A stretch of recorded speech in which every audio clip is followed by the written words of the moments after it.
It just appeared.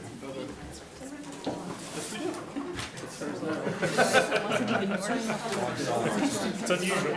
Usually I try just going with the typical and throwing me off. All right, time being 7 o'clock, I call to order the Franklin School Committee meeting. Meetings are recorded by Franklin TV and shown on Comcast Channel 29, Verizon Channel 9, and Verizon Channel 29, as well as recorded by Franklin Matters. At the conclusion of our meeting, which might be tomorrow, we'll be adjourning to executive session and will not be returning to open meeting. All right. For our pledge student tonight, welcome Jackson. Jackson, you can kind of come on up. Good catch.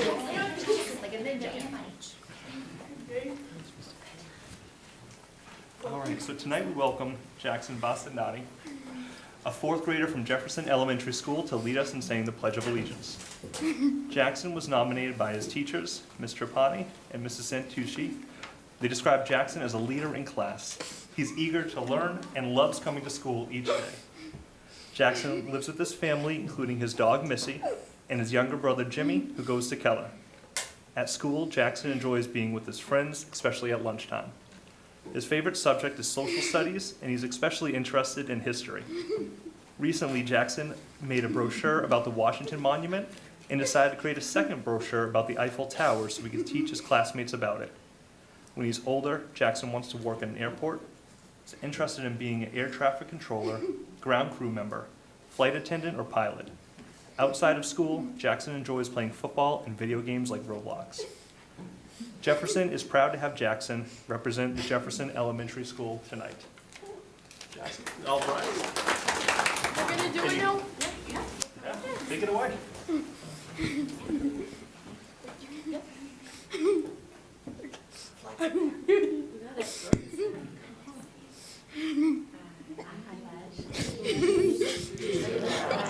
Of the United States of America, and to the republic for which it stands, one nation, under God, indivisible, with liberty and justice for all.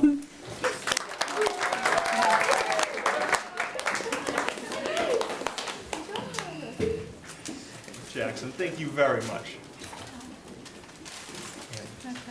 That was as customary. We'll pause for a moment of silence.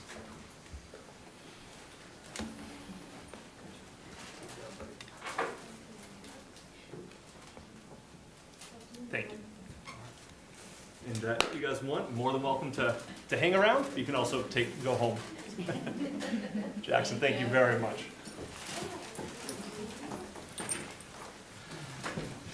All right. Next up, routine business, review of agenda. Agenda look okay to everybody? Payment of bills taken care of. Payroll, Vice Chair. Payroll's all set. All right. So FHS student reps. Starting off with some news from the whole school, Panther Pride Night is being held this Thursday, January 30th, where families of 8th graders can see what FHS has to offer. Both the freshmen and sophomores will be holding their combined banquet on April 11th from 7 to 9 in the FHS gym. Guidance counselors and teachers have started course recommendations for classes for next year.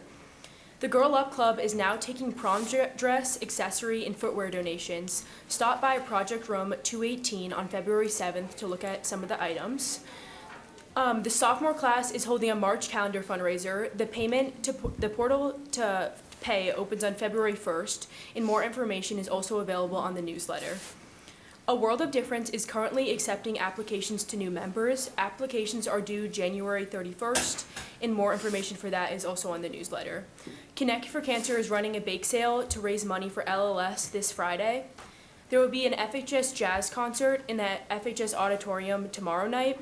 And then the results of the Scholastic Arts Awards were recently announced, and FHS received some exciting recognition. 2 FHS students were recognized for their 2D artwork, and 6 were recognized for ceramics. Additionally, Maggie Levins has been juror to the UMass Dartmouth Emerging Young Artists and Designers 2025 juror exhibit. For sports, boys basketball is ranked first in the state and still remains undefeated. They play KP this Friday at 6:30 p.m., and this will also be when the LLS bake sale will be. The girls and boys hockey both have their senior night next week, with the boys playing Attleboro next Wednesday at 6 p.m. and the girls playing Mansfield at 4:30 on February 8th. Girls basketball plays Mansfield tomorrow at home at 6:30, and track has their Hockomock champion meet on Friday, February 6th. For news from the senior class of 2025, we had a really successful bottles and cans fundraiser, so thank you to everyone who donated to that. And then we start our Double Good popcorn fundraiser on February 6th, so look out for more information regarding that soon. For class of 2026, the juniors held a successful calendar fundraiser, raising money for the upcoming prom at Lakeview Pavilion on May 2nd. And class rings are also now available to purchase, and the link is in the FHS newsletter. Thank you both very much. Any questions, comments from the committee? No, thanks. Thank you. Terrific. Thank you very much.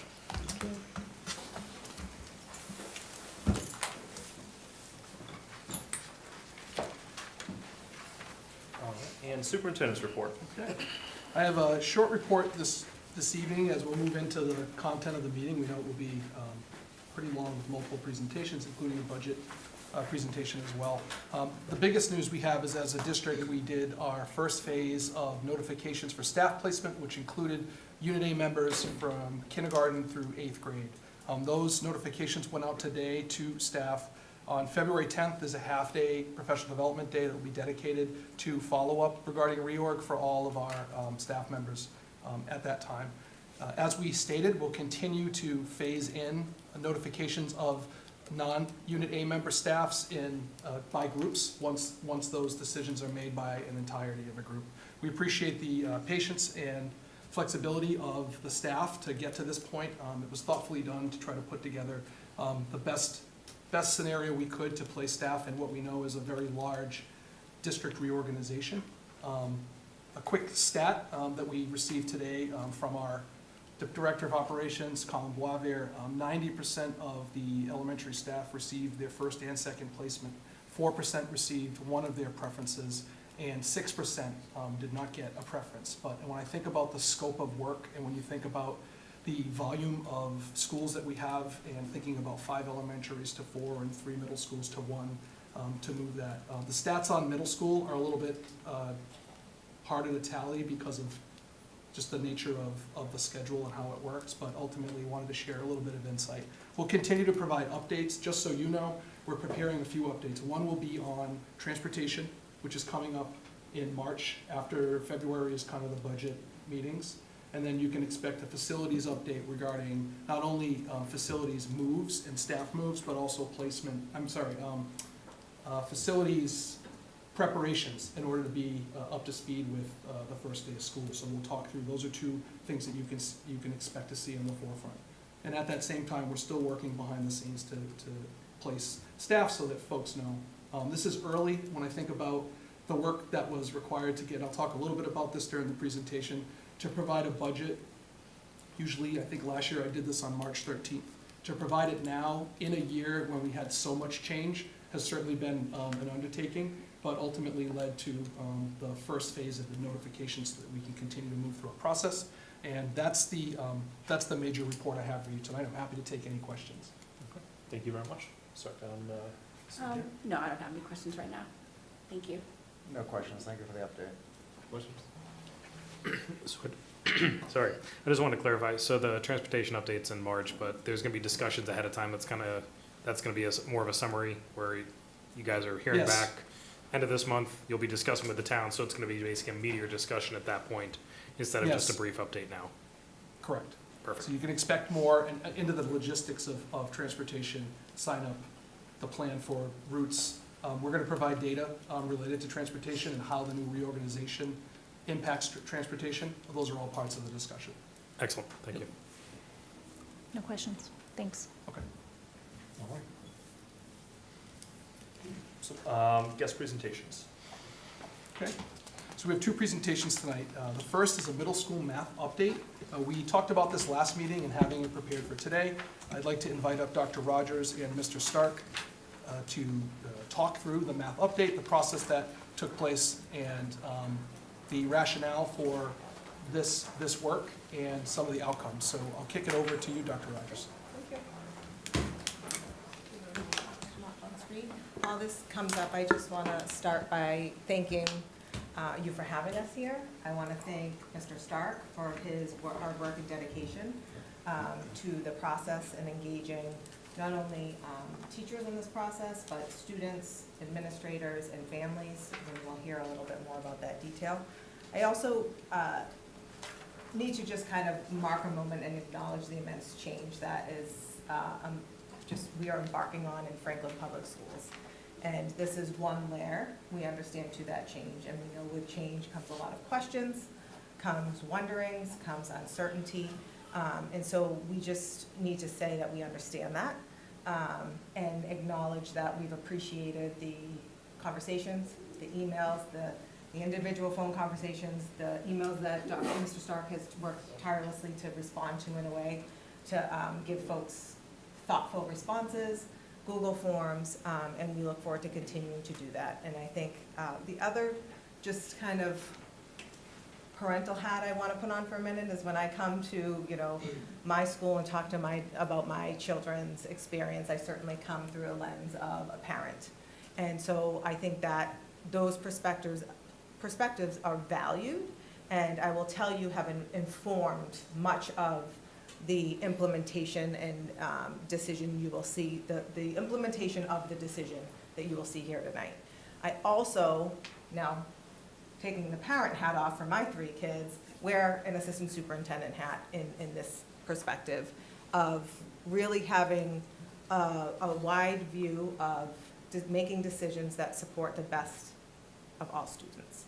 Recognizing that there's differences of opinions in there, but the perspective that we are bringing to this decision that we're going to share with you tonight is from an administrative seat and viewing the district as a whole, students as a whole, and how we can best support the individual needs of each and every one of those students along the way. So, framing that piece. We'll move into the agenda tonight. Mr. Stark will start with an executive summary and timeline. We will both share with you some rationale as to, because there's a few phases, there's a few decisions here, and then phased implementations of those decisions. We also want to share, we've heard from people a lot around, what does this mean for high school? So if you are looking to adjust middle school scope and sequence, how does this impact high school? So we want to talk a bit about that. We also want to talk about, again, hearing from community members, adjustments we've made to a phased implementation of this decision to modify acceleration in the middle school. And then share finally some of our commitments and then open it up to questions. Okay. Thank you, Dr. Rogers. I too will just mark the moment and say that I think that the topic before us is complex, and one of the things I've appreciated so much through my conversations with families and parents and students and teachers is thinking about kind of how they're showing up to these conversations, like what's on their mind, what their experiences are, what the context is.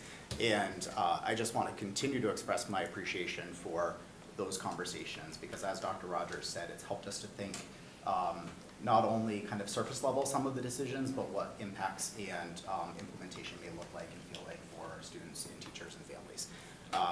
Speaking of teachers, I would be remiss if I didn't acknowledge the tremendous hard work of our middle school math teachers, our CETs, our administrators, and just again want to express a general appreciation for people in the room and in the audience that I see as familiar names and faces from conversations, and again express our gratitude for everything that everybody has contributed to this process, again with the goal of making sure that we're supporting all students. So, with that said, our goal has been to evaluate and recommend modifications to our middle school math course offerings. As a part of this work, teachers researched, reflected, provided input toward these goals, and additionally, a committee reviewed teacher input and worked to help shape a recommendation that was ultimately shared with the community.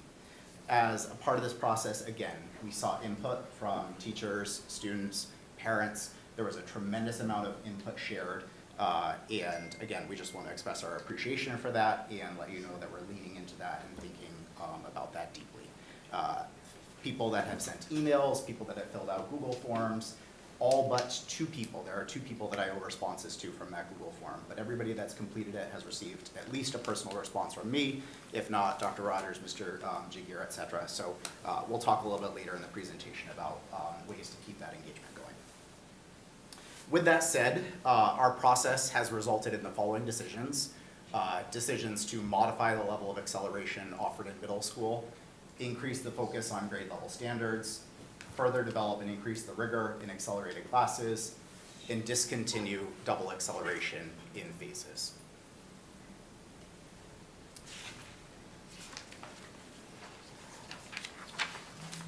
So this slide provides a visual of what that phased implementation looks like. Grade 6 is unchanged. All students take the same 6th grade math class. To orient you to the colors here, the white text is unchanged, the red reflects what's modified, and then the blue is indicative of what's discontinued in phases. So in grade 7, students will continue taking 7th grade math and an accelerated class that we call 7A. We will increase the rigor of this class by further compacting the standards that are addressed within this.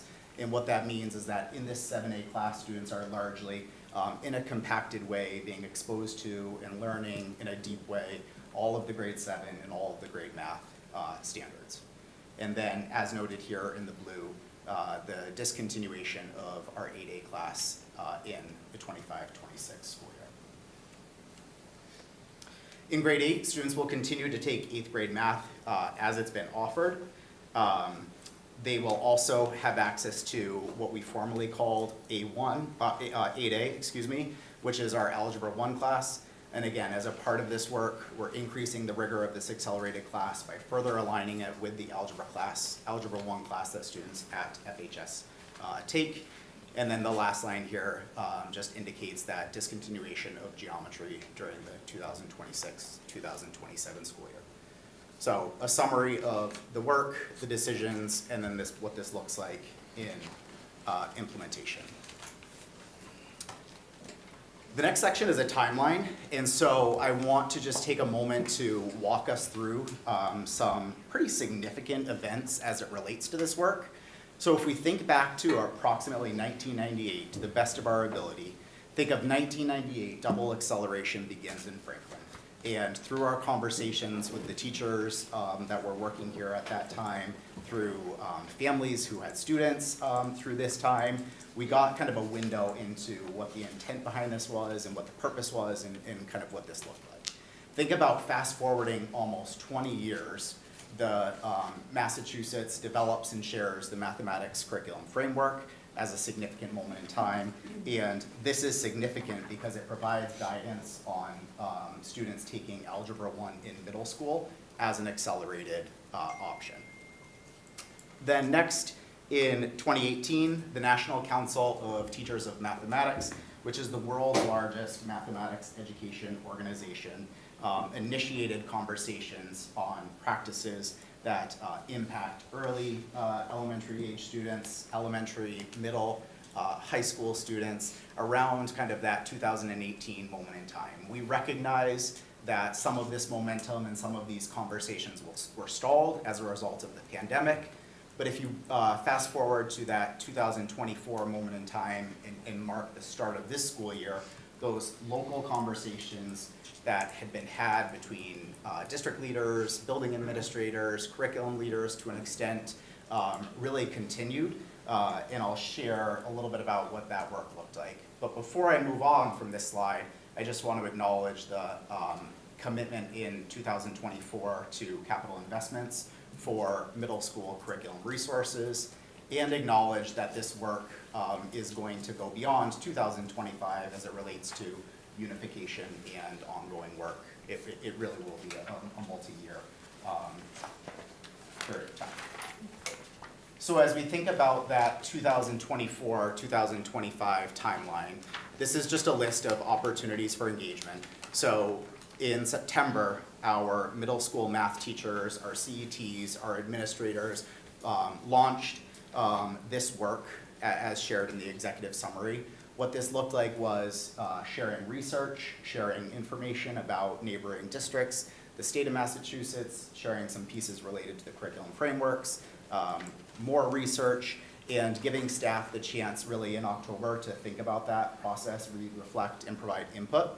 In October, as I shared earlier, a committee was formed of 1 or 2 or 3 teachers from each of the middle schools to help to think about making sure that teacher input was heard, synthesized, and then worked to ultimately help shape the recommendation. December 11th was kind of that summarizing day for us. And then as we fast forward a date that's not listed on here, in January, this group began thinking a little bit about some of the implementation work that would be required, which we'll speak to in a few moments. In December, I will say every step of this process has been helpful and rewarding for me, but in December, we held student roundtables at each of the middle schools. So there were students from all of the math classes that are offered at these roundtable discussions. So if we think back to that previous slide of what math classes we currently offered, there was a cross-section of students from all of those math classes. And we engaged in just a really natural conversation, and I tried to navigate those conversations in a way that helped to take us where students may be kind of leading us with some of their comments, but we had a chance to hear from them, and as we progress through, we'll talk about some of the themes captured from there. And then in December and January, there were 2 in-person parent engagement events, and as Dr. Rogers said and I shared, there's been a tremendous amount of email exchanges and phone calls that have happened since then too, and we're grateful for that. And as we progress through tonight, we'll try to highlight some of those themes based on what we've heard. So the following 4 slides provide a rationale for the decisions that we spoke to tonight. So if we start with a high-level view across the country in Massachusetts, there's a trend to evaluate and improve middle schools. There's initiatives that are focused on increasing alignment between the curriculum and grade level standards, and there's consideration that's happening around the ideas of leveling, tracking, and acceleration. So thinking about the idea of, are students exposed to the same content just at different levels? Do students progress through a track of courses? What does accelerated classes look like, et cetera? These are like the big kind of trends nationwide and here in the Commonwealth. What I will say, as we bring this to a more local level here in Franklin, RY is really about building a system that supports all students. And again, I think a common theme that we've heard from parents is the idea of equity. So I would just pause here to say that equity from our perspective in building this system that supports all students includes things like advocating for all students, as Dr. Rogers said, from the seats that we're in, fostering inclusive learning communities, thinking about diverse backgrounds, learning and collaborating together. And it's also about ensuring that our highest achievers are supported. One of the things that we heard from parents was this idea of our accelerated classes have afforded students the chance to find their people, people that are like-minded, who share a similar passion for mathematics and feel challenged by it. And again, our commitment in developing this new system are to all those things. And again, as we've said, it's about allocating resources as we unify our middle schools too.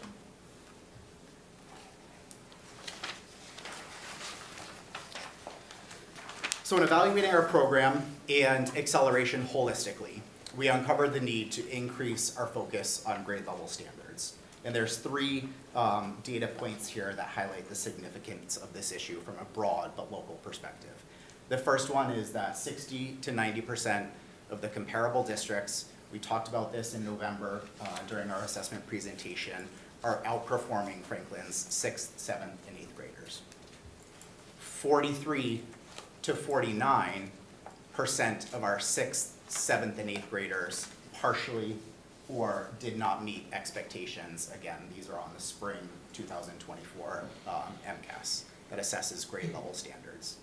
And then the last figure that's up here is 26% of our 8th graders who were in a single accelerated class, we call that 8A, last year, partially met or did not meet the standards for their grade level, recognizing that they're in an accelerated above grade level class. So as we transition to the next slide, this data is really helpful for us because as we leaned into it and as we thought about other data points too, and we progressed through our process, we were left with questions.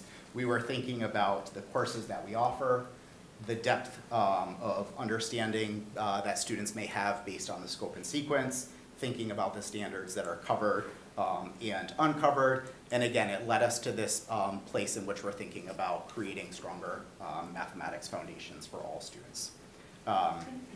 Again, we've heard from our students, and I think the comment here about making sure that students' self-esteem is supported and addressed in math comes from a range of perspectives.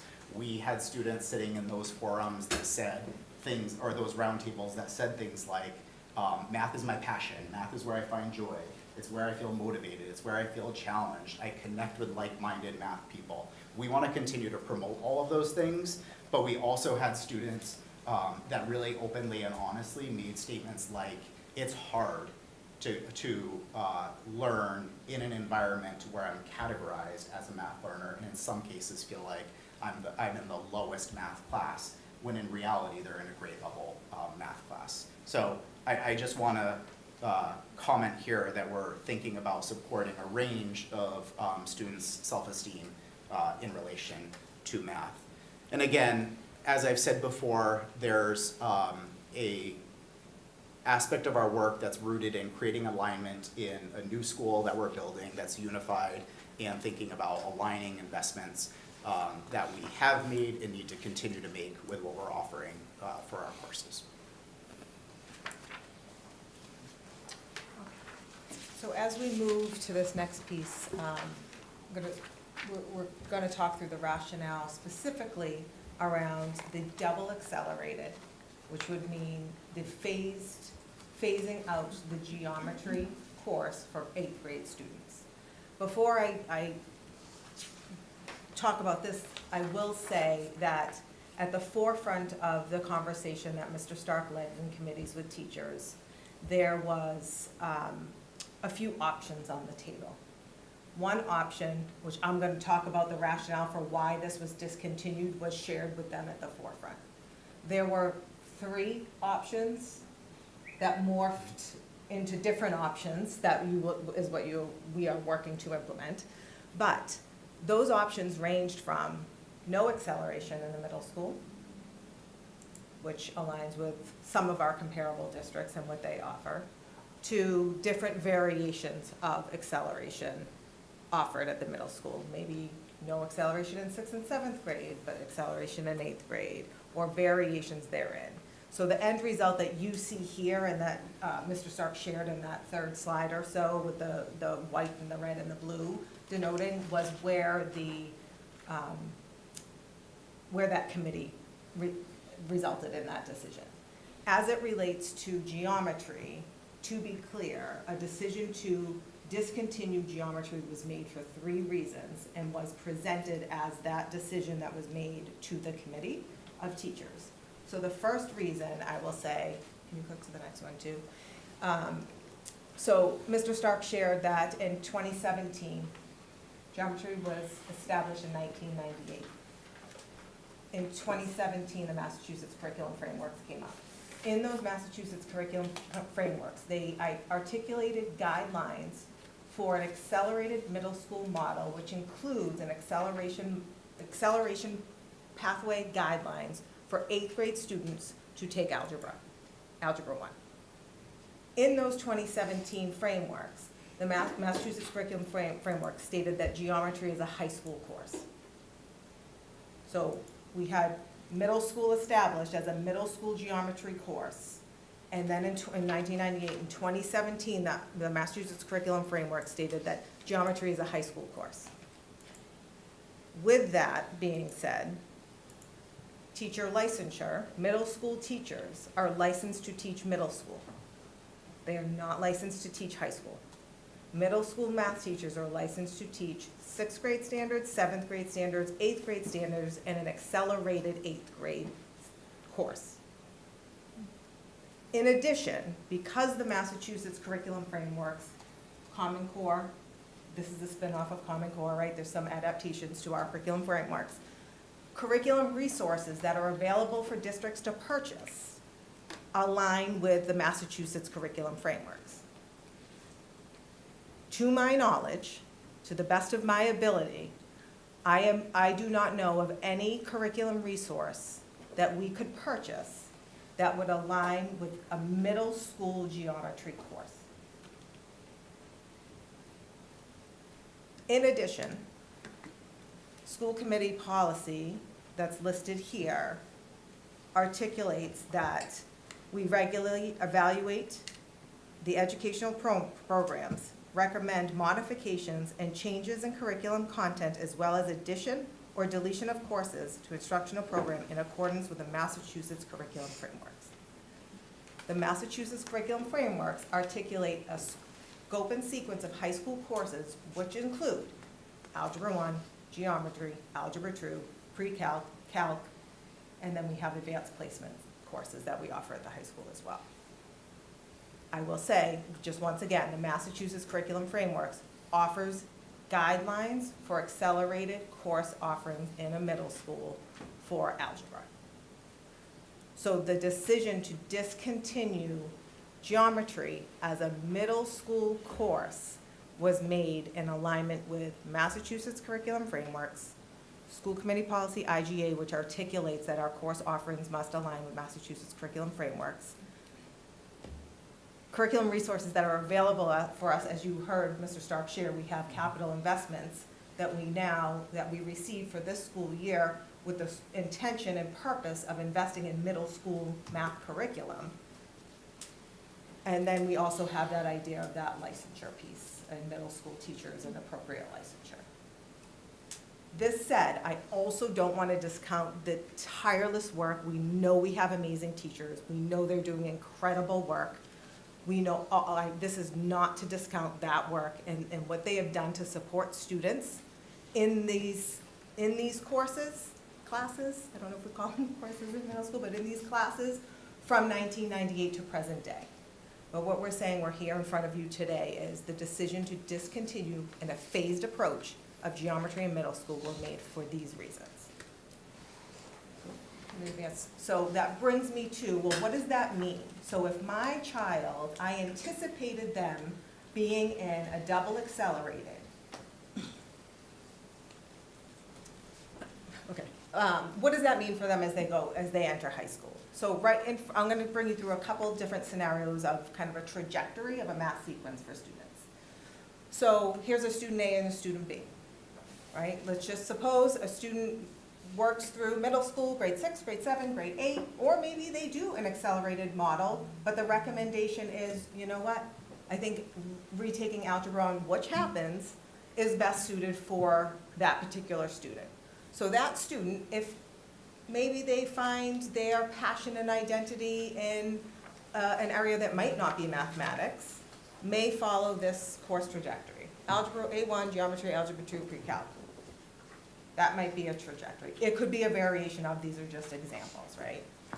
Student B, that maybe is in an accelerated model as we're proposed, and they take an Algebra 1 course with increased rigor, aligned with Franklin High School Algebra 1, could enter and take geometry, A2, pre-calc, and then calc. And then, mind you, all of these courses, as we well know, courses at the high school, we offer CP courses, we offer honors courses, we offer open honors in different scenarios as well. So these courses can be taken in those models. It is, I think, also worth noting at this point that the current geometry course class that students take at the middle school is not a high school geometry CP or honors course.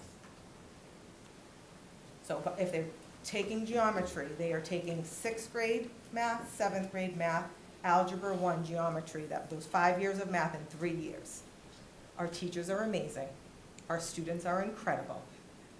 But I don't know how it's possible to teach the depth of those standards and all of those standards that are intended to be taught over a 5-year or 4-year sequence in an accelerated model in 3 years. Can you advance? So additionally, what we know and what we heard from families, from community members, from emails, is my kids see a passion. They have a passion. They see themselves with people, like mathematicians with others. I see this as a pathway in which I might want to go on to college and major in some sort of math career. Conversely, we all know that students' interests and motivations are wide and varied, and we have students who are interested in science. We have students who are interested in the social sciences, right? And this happens when we're working, as you know, to develop these innovative pathways to help expose students to coursework that's in line with some of those passions and interests. This student C is a typical, we call it doubling up.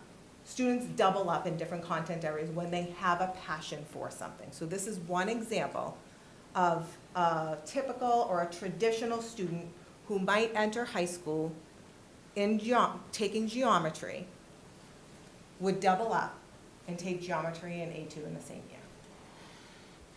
Honors, CP, right? Then they would move to pre-calc, again, honors, CP. Then you get into your AP course offerings, your AP Calc, and then the most rigorous course, which I think about 4% of our students access at the high school, typically on average, is AP Calc BC. So there is still an opportunity, which students are currently doing this, if students enter high school their freshman year taking geometry. Can you advance this? Similarly, I just wanted to kind of transpose this with, or compare this with another student that might have a passion in science. We see this often. Students double up. Students might double up in social sciences and they're taking econ and AP Psych, or they might take 2 visual arts courses or music courses, right? They're doubling up in their area of interest. So just by way of an example, many students are doubling up in the science field as well. We don't offer accelerated courses in science in our middle school, but they're taking bio in 9th grade. This is, again, there are variations, this is just an example, but oftentimes we see students taking chem and AP bio, their sophomore year, taking physics, and then we get into these kind of other APs and electives, right? So we have sustainable environmental science, human anatomy and physiology, physics, chemistry, the structure of life, behavioral science, bioengineering, right? Like all of these are opportunities for students who are invested in seeking or interested in this field. They have the opportunity to do this and double up in other areas, social sciences, arts, or like all of these. These are just some examples for you. So as we kind of transition from the decision to modify our acceleration with a phased approach to with discontinuing offering geometry as a middle school course. This is where I'm going to turn the mic back over to Mr. Stark, but where I want to say again, this has evolved. We have heard from folks that have students currently in a double accelerated space, and we acknowledge and are committed to ensuring that resources are allocated in ways that best support students, that continue to best support students. And so I'll turn the mic to you. Thanks. The thing that I'll say, just in the event, there's a lot of people watching online and in the audience, and one of the most common questions we've received is this idea of if my child is in 7th grade and is currently in a double accelerated class, so they're in 7th grade taking 8A, will they have the chance to progress to geometry in 8th grade? And the answer is yes. The phased out approach is intended to honor and recognize that we have kids in this path. And so I just want to take the opportunity during this presentation to make sure that the community hears that. As we think about phase 1 of implementing this work, I noted that during the January early release day, middle school math teachers, curriculum leaders, administrators came together to start to think about what the work is to implement these decisions. So things that will happen in this February to May timeframe, things like revising the 7th grade accelerated course scope and sequence. So our 7A accelerated option will be compacted version of the 7th grade and 8th grade standards. Additionally, we'll work to align our 8th grade accelerated class with the Algebra 1 course at the high school, thinking about it being the same curriculum resources, same assessments, etc. We need to think a little bit about our revised entrance and exit criteria. We've had some really good conversations thinking about just the idea of, one example of that is what role does MCAS and other assessments play. We have some students that are in our accelerated classes that are, for purposes of this conversation, at an above grade level math, but are partially meeting, just meeting grade level standards, and again, we want to think about creating that stronger foundation. So we'll have some conversations about what entrance criteria looks like. Additionally, we want to focus on what exit criteria looks like. One of the things that I've been so impressed with our middle school teachers is this idea of students move in and out of these accelerated classes all the time for a variety of reasons. Students shared that during our focus groups, so we want to think about just formalizing that process and what might it mean to end this school year, or what might it look like to end this school year with a student who are unclear whether or not they meet the prerequisites for an accelerated class. What does that like add drop period look like in the beginning of the school year, just like it does in our high school? We also need to select curriculum, instruction, assessment tools to match the courses that we're offering, to be able to use the capital money that's been invested in this area. We also want to think about articulating a multi-tiered system of support at the middle level. You've heard about our MTSS model at the elementary level. There's also really good examples of like small scale MTSS structures in our middle schools. So as we unify, we'll be looking to unite some practices, grow some practices, articulate those so families can fully understand the role of a universal screener, what intervention, extension, enrichment, acceleration look like. And then lastly, as a part of this phase, I would say that we're prioritizing professional learning time, collaboration, and support for teachers, because that's the one piece that I've had a lot of conversations with families about. Families have shared information about other districts that have made decisions where this hasn't necessarily yielded the results that they would want to, but through our outreach, we're understanding that some districts might not have fully supported teachers, students, families through this process, and I would just say that we are cognizant of that and focused on that. The circle in May of 2025 is intended to indicate when we would anticipate having the next update for our community. It would be in time for middle school families to think about what courses their students may be taking in middle school next year, what the scope and sequence of those courses are, the descriptions, and then what is required for entrance into those classes. Phase 2 thinks about starting in September and taking us through December of next school year. The action steps would look like reviewing course assignments, making adjustments as needed, I alluded to that earlier, completing a universal screener, having data-driven conversations, making decisions about plans for students instructionally, whether it's intervention, extension, enrichment, acceleration. It looks like monitoring the progress of our students, communicating with families, again, prioritizing professional learning, collaboration time, and supports. And then as we think about the close of the first trimester, December would be another moment in time where we would look to holistically assess and evaluate the effectiveness, both student level, grade level, and school-wide.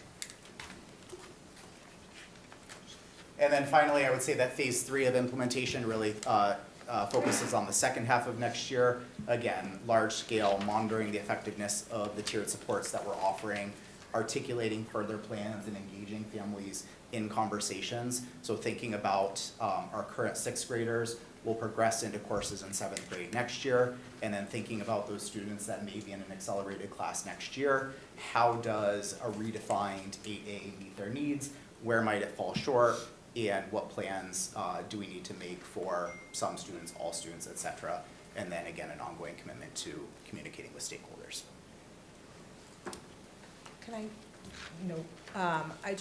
in this process, I just want to kind of tie back to one of the initial slides, I think maybe slide 9, that Mr. Stark shared around the idea of looking at strengthening our math foundation. And I just would be remiss if I didn't say this as well, and I should have said it earlier, that as we're looking, there's a couple things here.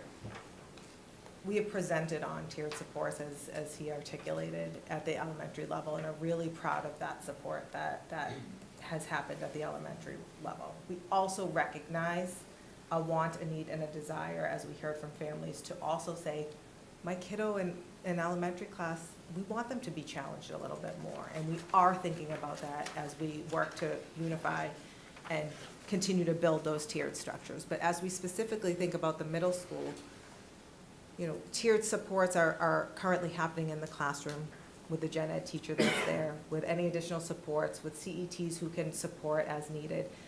But we're really looking to build, as we'll share in a bit more detail in the budget presentation, a tiered system of supports at our middle school. And keenly aware of this phased approach to say, what are our students in 7A needing for extension and enrichment next year? And being able to allocate resources, both human resources, financial resources for curriculum, and that for middle school curriculum that we can purchase to extend those opportunities for students. So I would be remiss if I didn't say that. And additionally, just that perspective of this change is impactful for all students, because as we think about foundationally, the classes that we're offering, the resources that we're putting in teachers' hands, the professional development, that they have the opportunity to come together and collaborate and deepen kind of the instructional practices and ensure that those resources are aligned, is really an opportunity for us. And we're looking to extend and continue conversations, and we have been having collaborative conversations with the high school as well and what they're seeing as it relates to foundational understanding. And our students at our high school are accessing the Academic Learning Center 5 times more frequently in math than any other content area. 5 times.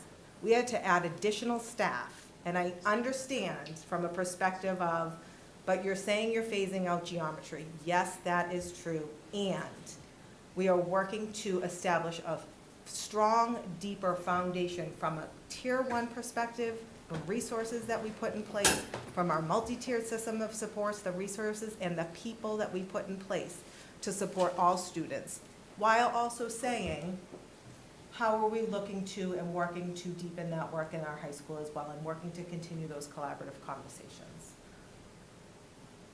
Thank you. So our commitments as we move forward, we remain committed to listening and considering perspectives of all of our stakeholders in taking the next steps. That includes our teachers, our students, our parents, you, the school committee. I think we're probably well over 50, 60 email exchanges with particular families. And through those email exchanges, and I acknowledge there's a couple of people who may be in the audience virtually or in person that I owe a response to and will follow up. But during those conversations, I've closed with things like, let's set up a time to talk if you want to. And through those conversations, I've understood more deeply the place in which, as I said earlier, people are showing up to these conversations. So we want to encourage you to continue to reach out, and we'll talk on the next slide about how to do that. We'll continue to develop appropriate acceleration options for the 20 this year and next year. We'll continue to develop those appropriate acceleration options. We'll communicate new information as it's available. Our first target would be in May, and then continuing into next school year. We'll monitor the impact of the changes and make adjustments as needed. We're committed to that and building a system that supports all students.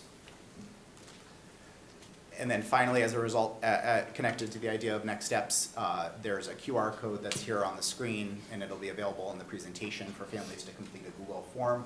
We'll continue to keep that form open, and we'll respond to families with specific questions or engage with them that way. Additionally, if families have questions about their specific child or want to have a conversation, we welcome you and them to email us to set up a time to talk.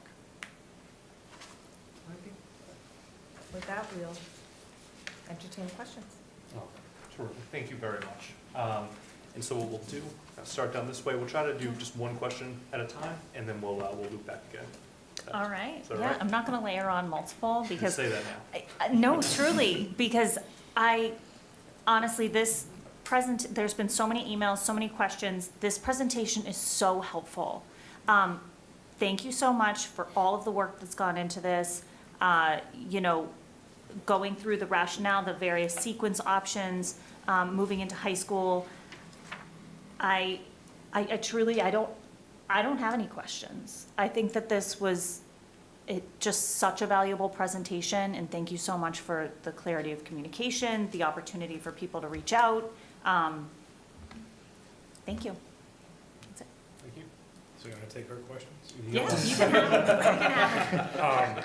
Just as kind of an opening line, again, I know there's a lot of things kind of flying around here, but I guess kind of a simple answer is, do we know the % of students who are taking double accelerated versus single accelerated out of the overall student population?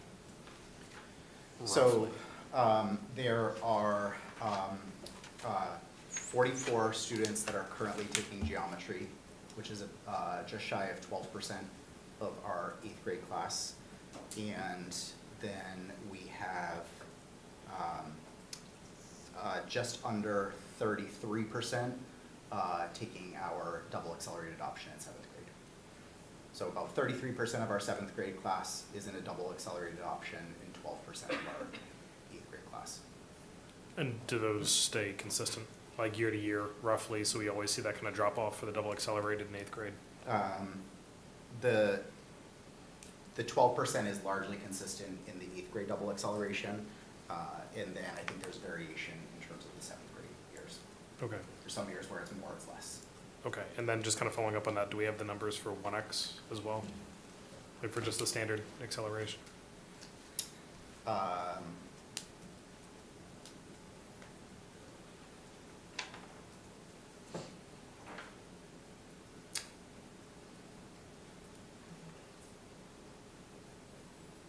Sorry, I don't have that number Okay. in front of me.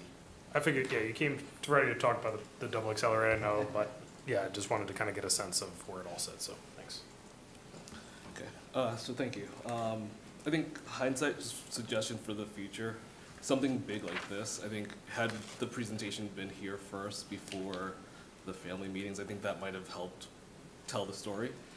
As Aaron had said, I think there's a lot of information that was gathered here that wasn't heard, especially where I think it stemmed from a smaller group of parents that had attended in December, and it's a lot of hearsay, and if you don't know, as I said before, if you don't know, you make things up. True or not true, embellishment or not, but I think this has helped. For my one question this round, I have a few. I just want to get some clarity, because the way I took this as the main driver of this was due to the licensure, that there are, since geometry is not an 8th grade class, middle school teachers are not licensed to teach this, so we're not necessarily being able to find the right folks to be able to teach it, one. Two, because of the math curriculum frameworks, there is no curriculum that's out of the box that we can purchase, so if we do have to get curriculum for this, we have to either create it ourselves or probably pay extra to have something custom. And then 3, school committee policy. However, if we need to, we could amend that policy through the policy subcommittee meeting. So I don't want to put that. So I think there's really like 2 drivers.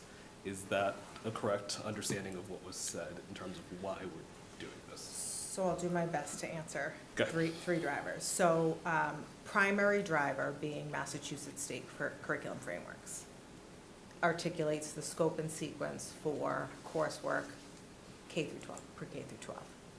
And they identify geometry as a high school course. So yes, I would say that is a primary driver. It's a high school course. They do offer, because there's that idea, double accelerated, right?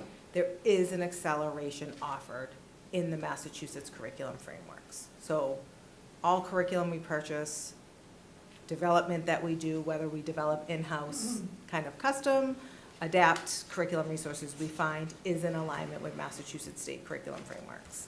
So that, I would say, is primary driver.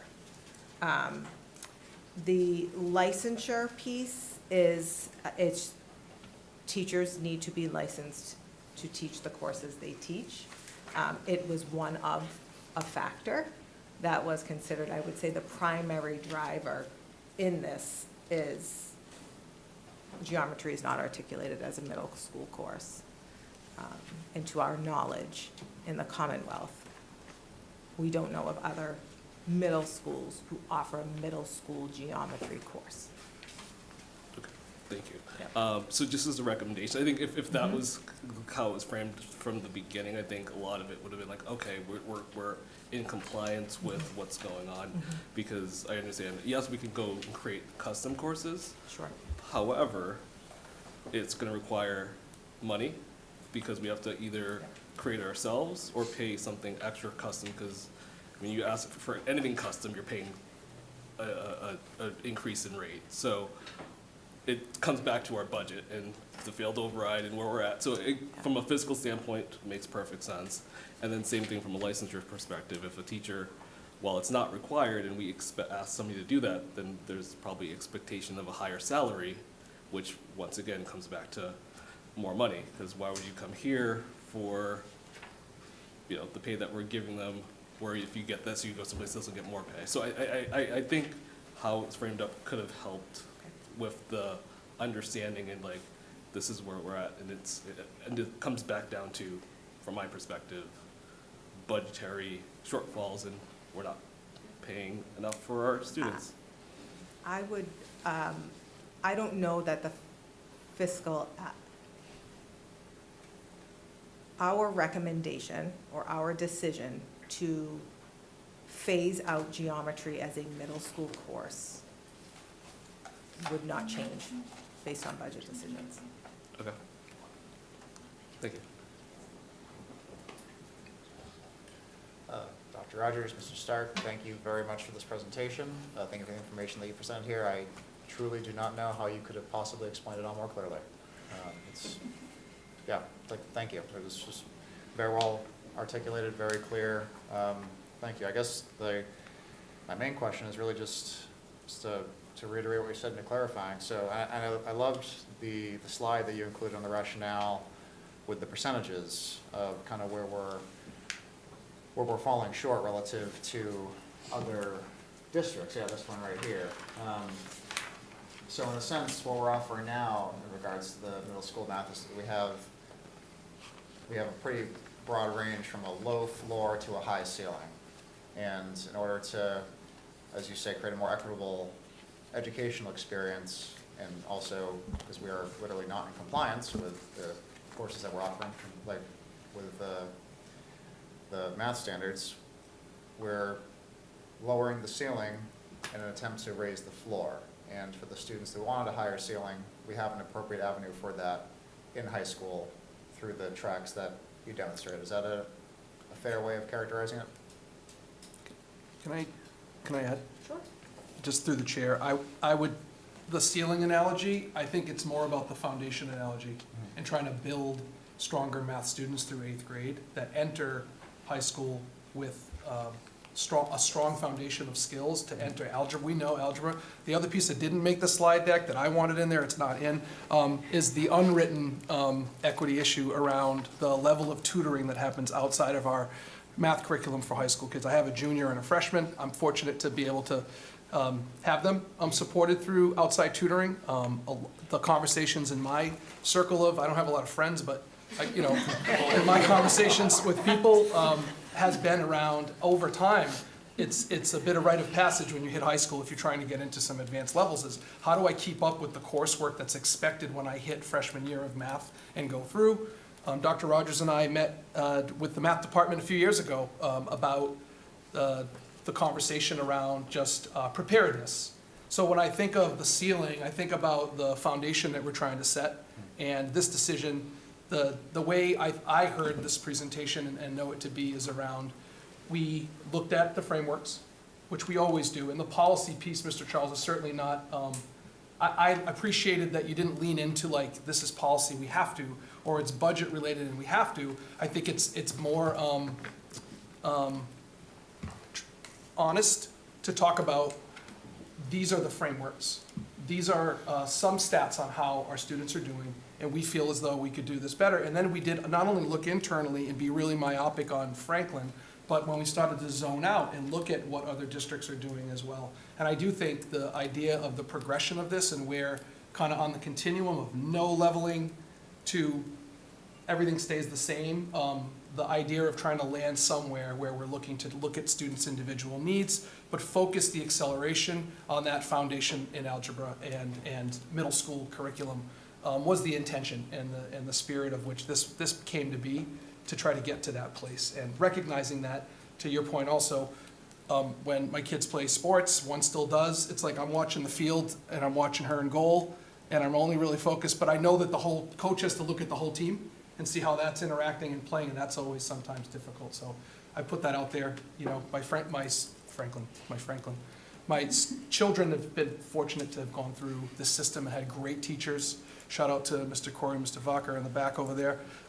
They have benefited as they've gone through, and I think we're just trying to make sure that we're providing the level of support for all students as we move them through. That was my slide. So. Thank you, it's a good slide. Thank you. Yeah, this was thorough. I'm sort of in the camp that Erin is in, where I don't have a lot, because a lot of questions came in, which we were reading and you were answering a lot in real time. And I appreciate especially that Mr. Stark was copying us and sending it to us, because I was actually really impressed with some of these emails and some of the engagement from parents.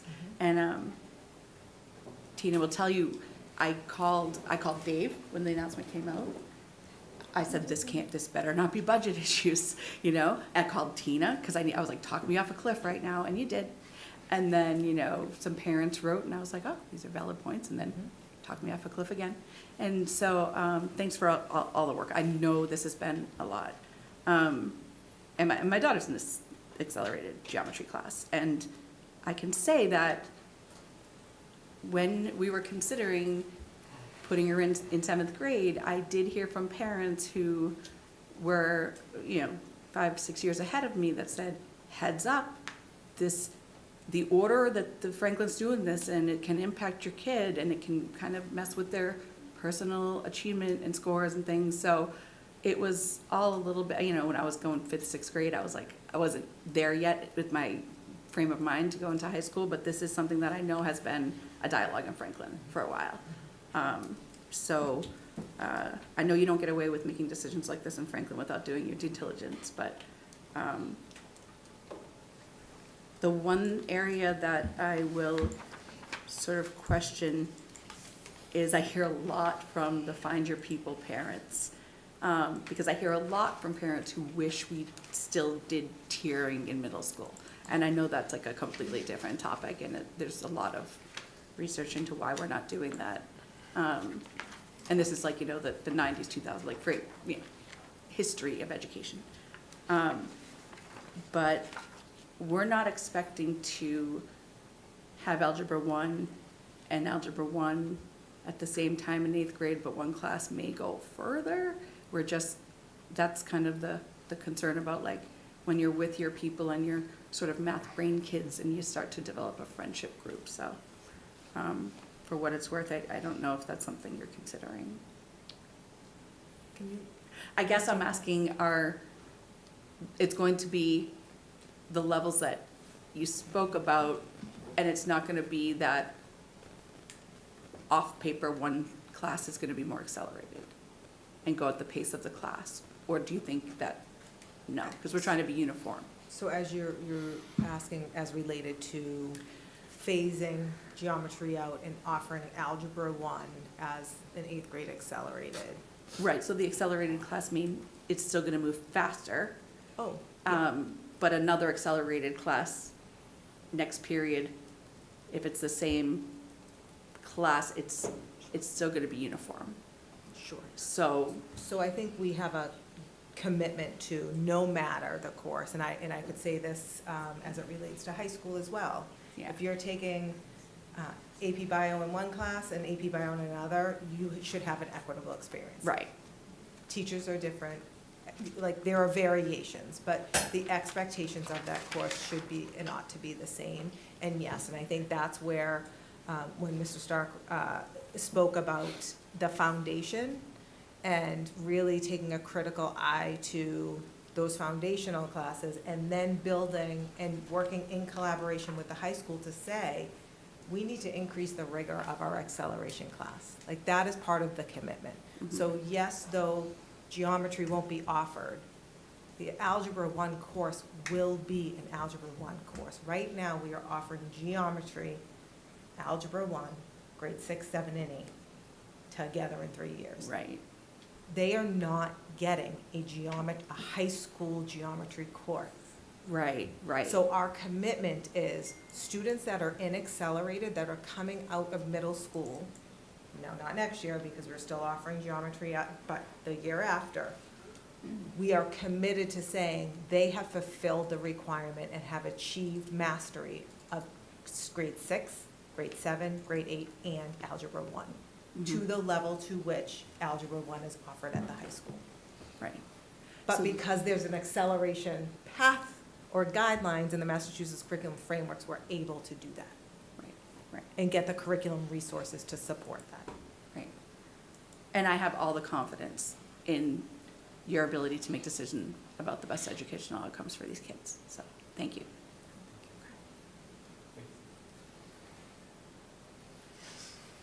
I just wanted to confirm something. I believe you mentioned it, well, you mentioned it, it's not on the slides. Discussing kind of around the adjustments that'll be made from the double accelerated to the single acceleration group. And it sounds like you're going to be compressing those standards, where essentially all the double accelerated kids would drop back into the regular accelerated class, but the bar to get into that class would be raised. Is that an accurate portrayal? I would say it's an accurate statement to say that we're revising our entrance criteria. I don't know I understand your comment about drop back.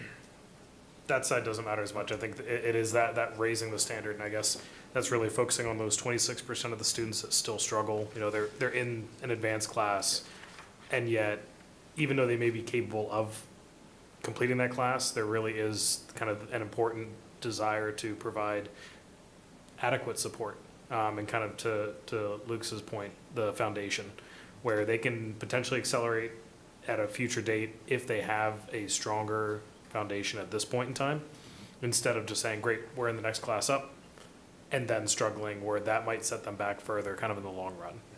Okay. There's a comment out there about Algebra 1 being the gatekeeper to students' STEM futures, and I just recently read a rewritten version of that, of how about in thinking about stronger foundations for all students in math. Algebra 1 is really like the magnet that attracts students to a STEM field and provides them with a gateway, or kind of a launch pad versus this like concept of a gatekeeper. So I would just share that, and I would say, reiterate the commitment to increasing the rigor of our accelerated classrooms and our accelerated classes, and reevaluating our entrance criteria are both important parts. And I'll just say while I have you, I misspoke, and I apologize about the numbers and percentages. So I will edit the slide deck to include those numbers, and I can share those out just in a table form. Awesome. Thank you. Can we switch back to the rationale slide with the percentages? Sure. I have questions on this. It wasn't as clear to me as it may have been for others. So just starting from the bottom here, and so we have 26% of the students in 8A that were partially or did not meet expectations on the grade level standards. Is this more indicative to incorrect placement than the course? Because I guess how would they get into this standard if they weren't meeting the expectations? So is your question how I how guess is it possible is that a student is in 8A but is not mastering grade level content? Yeah, is it more just poor placement? I view it as it's an opportunity to revisit our entrance criteria. Yep, okay. Yep. And then moving up from there, so, the number, is that, the 43 to 49%, is that all students that are taking math, or is it specific to a certain, the accelerated and double accelerated classes? So that is that's not related to acceleration in any way. 43 to 49 is the range of percentage for our 6th, 7th, and 8th graders who partially or did not meet grade level expectations on their grade level MCAS. Okay, so this could be skewed to, if they had a larger percentage of those, that number was just for the regular track, that's skewing that number. It's, because when we talk about this, it could be conceived that this is talking about the accelerated and double accelerated, so I think we just need to clarify what population and stick to one so that it's an apples to apples comparison. So if we could edit this to say all 6th, 7th, 8th graders. Yep, but ideally what I would love to see is for the accelerated and double accelerated, so that's comparable to what's in the bottom as well. Bottom percentage, I think that would help kind of, once again, an apples to apples comparison, that's all. And then the top one, the 60 to 90%, so can you expand on this, because I just want to make sure I'm understanding it correctly. Do you want to expand on it? Sure. So during the November assessment presentation, we had a conversation about how the Department of Elementary and Secondary Education identifies 4 districts, 10 comparable districts, based on a number of different factors. And so as we think about those 10 comparable districts, our in 6th grade, 6 of those 10 districts outperformed Franklin's 6th graders. In 7th grade, 9 out of 10, and in 8th grade, 8 out of 10 of those comparable districts outperformed our students with a percentage of students who were meeting or exceeding expectations. Gotcha. Okay, yeah, and once again, I think because we're looking at the whole, Yep. it's skewing it. I would love to see just those Sure. accelerated and double accelerated students compared to the larger population to see where they fit. May I yes. add? So I understand, and we can get that data and present that. I would also just not want to lose sight of the bullet above, where as we talked through data and had conversations, it raised this question about an increased focus on grade level standards holistically. So I understand the want and desire, and we can get that data. But the rationalization of wanting to deepen the rigor and expectations is where this was kind of speaking to. Gotcha, understood. Yeah. All right, and then the last question, is this trend consistent leading up to 6th grade? Because is this something where, we were on the flip side of this for the lower grades, and then come to middle school, it's now the 60 to 90% of those groups outperforming us? Like what has changed, or is this trend the same from elementary school, and we need to look even deeper, and how do we set more foundations? I know we're doing a lot of the other math curriculum programs, which I think are phenomenal, but is this just indicative of something further upstream? I would say broadly speaking, our elementary achievement is higher than our middle. And I keep going back to the assessment presentation from November, where we were making comments about the return on investment for curriculum resources, for personnel, and also thinking about some of the instructional decisions that have been made in that grade span. And I think the conversation was more of we were outperforming some of these districts. That said, I feel uncomfortable in this moment because I don't want a teacher listening or anything like that to receive the wrong message. We've invested as a district more time and resources and personnel at the elementary level, and I think that we share a perspective of now it's time to like recommit, reset, and dig into the middle level.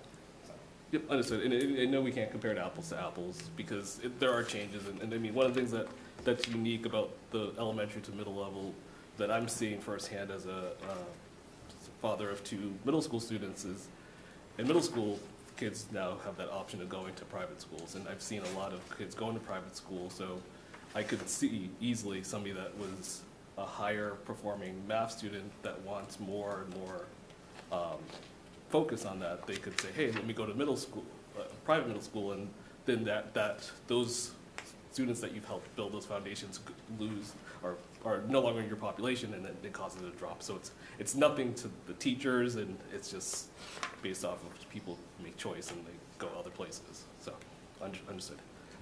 I had a lot of questions, so I'll stop there and I'll let somebody else go. I only have one other question. So how does this impact or interact with redistricting, and are there ways that this creates, that it maximizes the way that we're going to be reallocating our students come the fall? Or like students and teachers and resources? I think that's a really exciting question, which we'll probably share a bit more in the budget presentation. But I do, as we have worked, and I would, at this moment, like commend the middle school administrative team, the leadership team there, curriculum leaders, principals, assistant principals have been working tirelessly to develop a schedule in a unified middle school that allows for opportunities that they, just in the constructs of trying to allocate resources across 3 middle schools, personnel, instructional, financial, we have not been able to do. And I think we are extremely invigorated and excited about some of the offerings that we will be afforded to our middle school students. And I would say, as it relates to specifically, we've had a keen eye on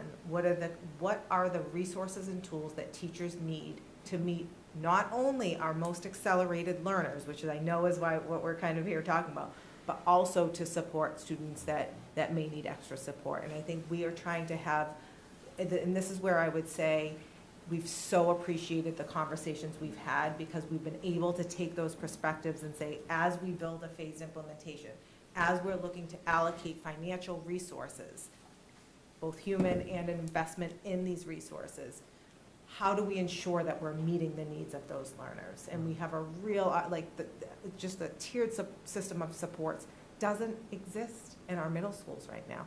We don't have the capability to deploy the people we need to deploy, to have the professional development, to put resources in 3 middle schools, where in a unifying of a middle school, we have that opportunity. I would also say, we share a campus now, or we will, with the high school, and there is real collaborative opportunity, which we're already, Mr. Stark, the middle school teachers, curriculum leaders, and our math department head of the high school have been, I can't tell you the collaboration that has happened over this past year, 2 years even, has been tremendous. And so just looking for those opportunities, so like, I'm excited. I'm excited about the conversations, I'm excited about the opportunities. So yes, I guess is the answer to that. Well, thank you. can't have your job back. Your old job back. Yeah. Thank you, appreciate the answer, and we look forward to seeing how that comes to fruition. So, And I want to actually kind of talk on both of those. So my colleague, Al kind of mentioned about how, some of the families might kind of move their kids, out, to a private school or to a different school. And everyone's got their own reasons why they may do that. When I initially kind of was hearing this, I was a little concerned, doing a program like this, are we risking kind of pushing more families out of the public sector, or of the public education process, where they are kind of looking for just higher and higher enrichment and advanced opportunities? I think that's a great question, and I think that's an individualized parent choice, right? So just parent hat for a moment, I made that choice for one of my kids and my other 2, and I sit here as a public educator who's committed to public education, and one of my children, I did opt to put that child in private school because of a wide and varied reasons, but it was the best fit for him. What I just say as like another anecdotal, and this is not widespread, but there have been multiple instances where we have had private schools reach out to us and say, we have an incoming freshman who wants to be placed in Algebra 2. We need a transcript that says that they completed Algebra 1 in geometry, and we cannot provide that to them.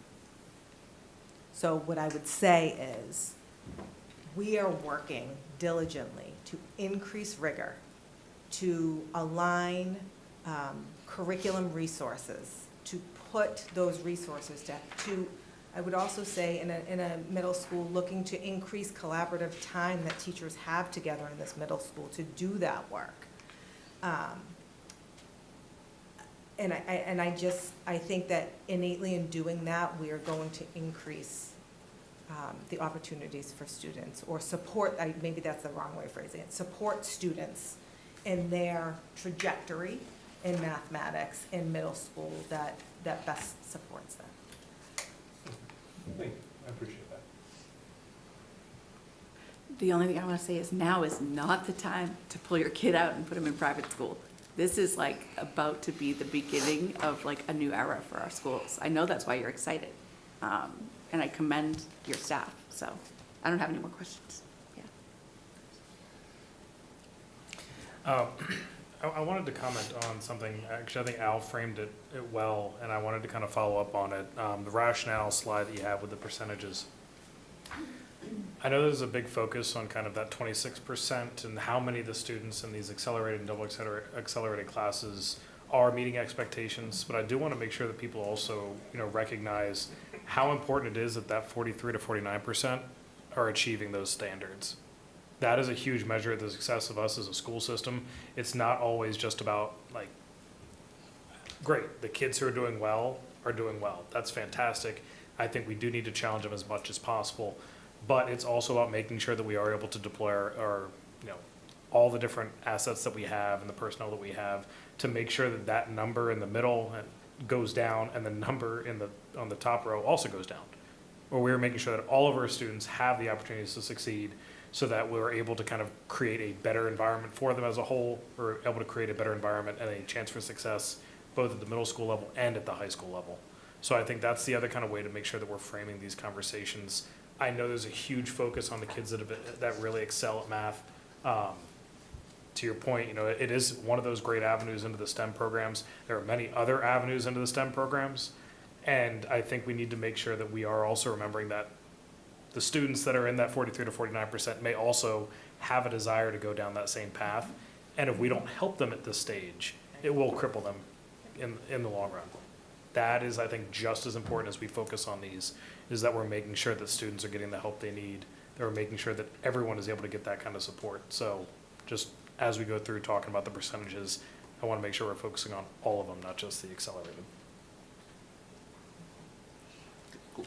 And just clarification, can we go to the phase 1 implementation slide? Okay, so, and just make sure I heard correctly. So May, you'll be back to present at the school committee about the updated curriculum, is that correct, or? We can talk about that. The initial thought was that it would be information shared with the community as it relates to kind of that idea of how people are showing up, either to be informed or it relates to me as a middle school parent because I have a child who's progressing through the grade levels. Could we get it here instead or first? Because I think being selfish, I want people to watch the school committee meetings. I think if we can get content here that draws people, then we might get them to stick. Because I think that would be an ideal form. Because I think what you all did today was great. It was definitely informative, and I think my peers have all said that they've gotten a lot out of this. And had we had this December, this may have been a different discussion. So, go ahead.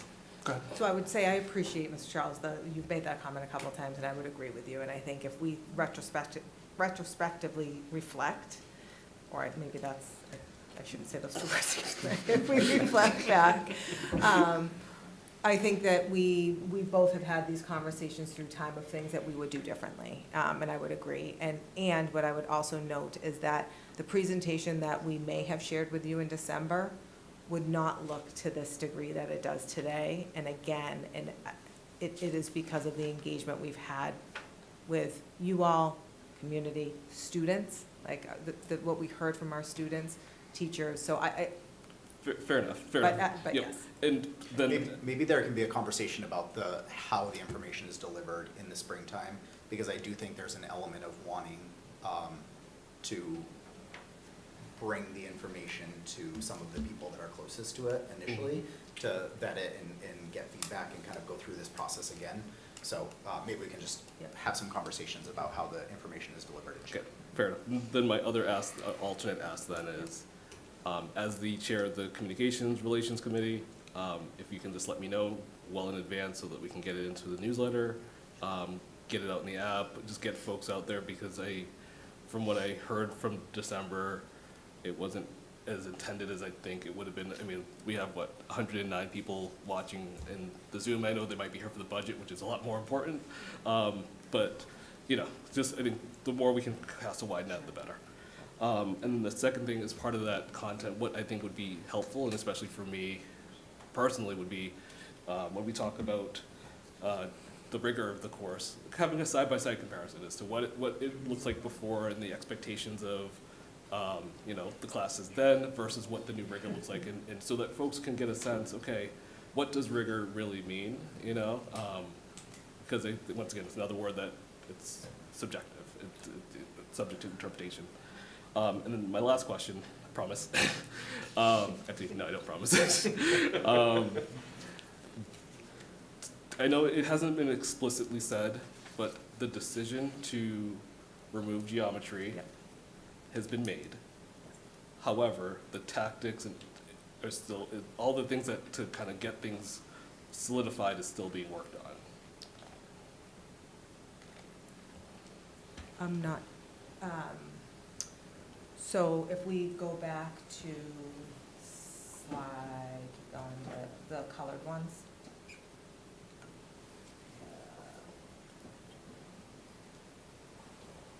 This, yes, decision has been made. Okay.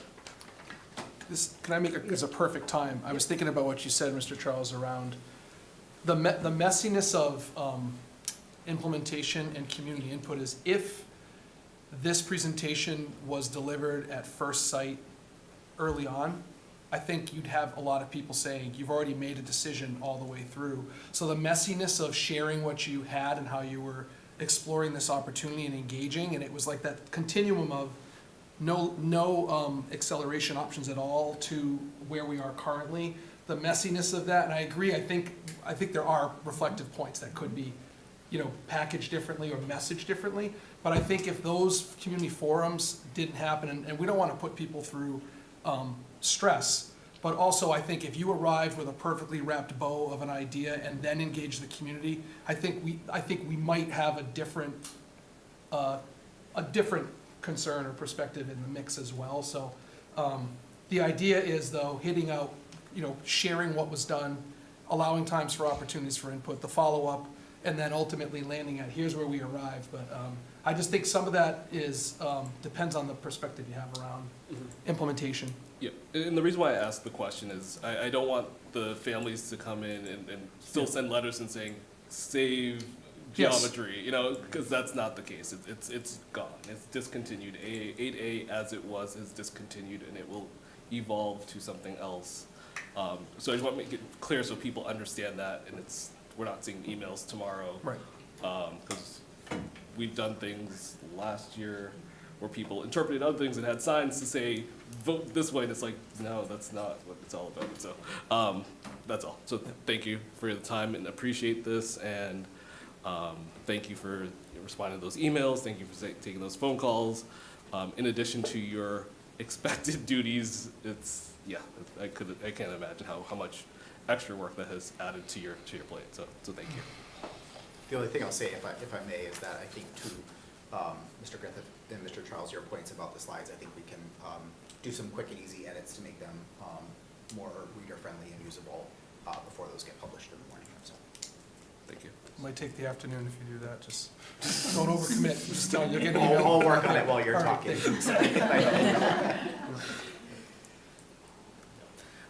So to that point, one quick question, and Lucas knows I give him a hard time with this. Can we get slide numbers? Yes. Just as the easiest way for us to navigate some of these would be great. So I did just kind of want to walk through a hypothetical, bear with me. I think one of the biggest things that has come up through the emails, and I think one of the biggest focus, of course, of all parents, is the overall achievement of our students, right? I think we can all agree on that without too much, too much argument.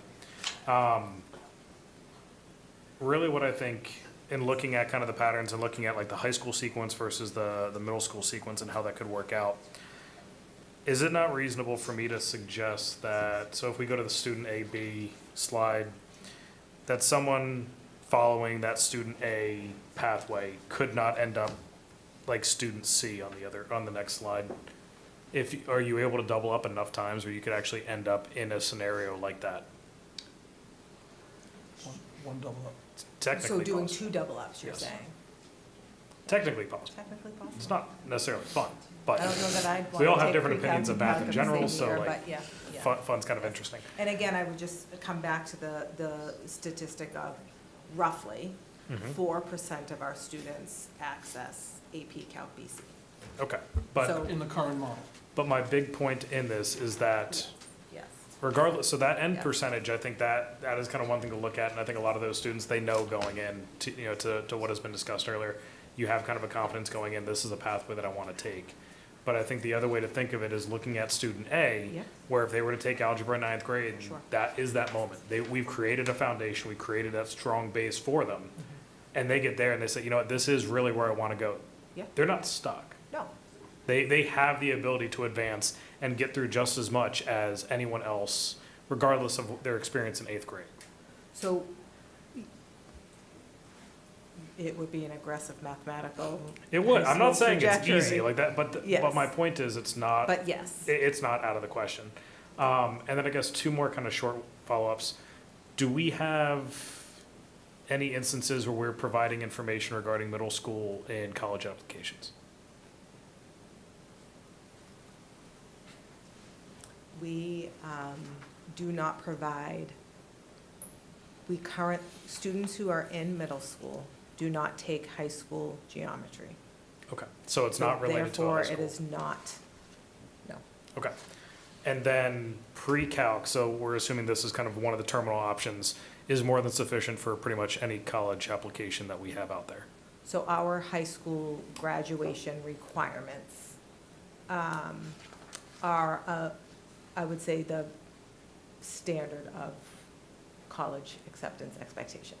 Okay, 4 years of mathematics. okay. So if my interpretation is correct, being able to build a very consistent and stable base for our students throughout middle school, providing a lot of feedback for them, for making sure that as we looked at those percentages, that we're able to support all of our students more efficiently, condensing down, really increasing the rigor and the standards associated with our honors classes, is all great foundational experience for our students that sets them up for better success here, which is where they are measured for college. Yes. And this is also, whichever track they decide to take, we've set them up for success. What do we? Okay, excellent, thank you. I'm good. I can keep going, but I feel like I've said it. Thank you. So, thank you all for the questions, especially for the answers. You really, I think, the very first, note, that this is an immense change, and it's one of many immense changes that the community, so many families and students are kind of undergoing this year. It's a tough year, I think, for everybody. There's a lot of great opportunities, so, especially I had a note kind of wondering about now that, the middle school is gonna be on the same campus, like what could that possibly bring in the future? And, excited about that, but it's definitely, it's a turbulent time, I think, for a lot of folks. I want to say, I don't know if there's anybody here that did have like a question or a comment. If they want, yeah, if you want, come on up.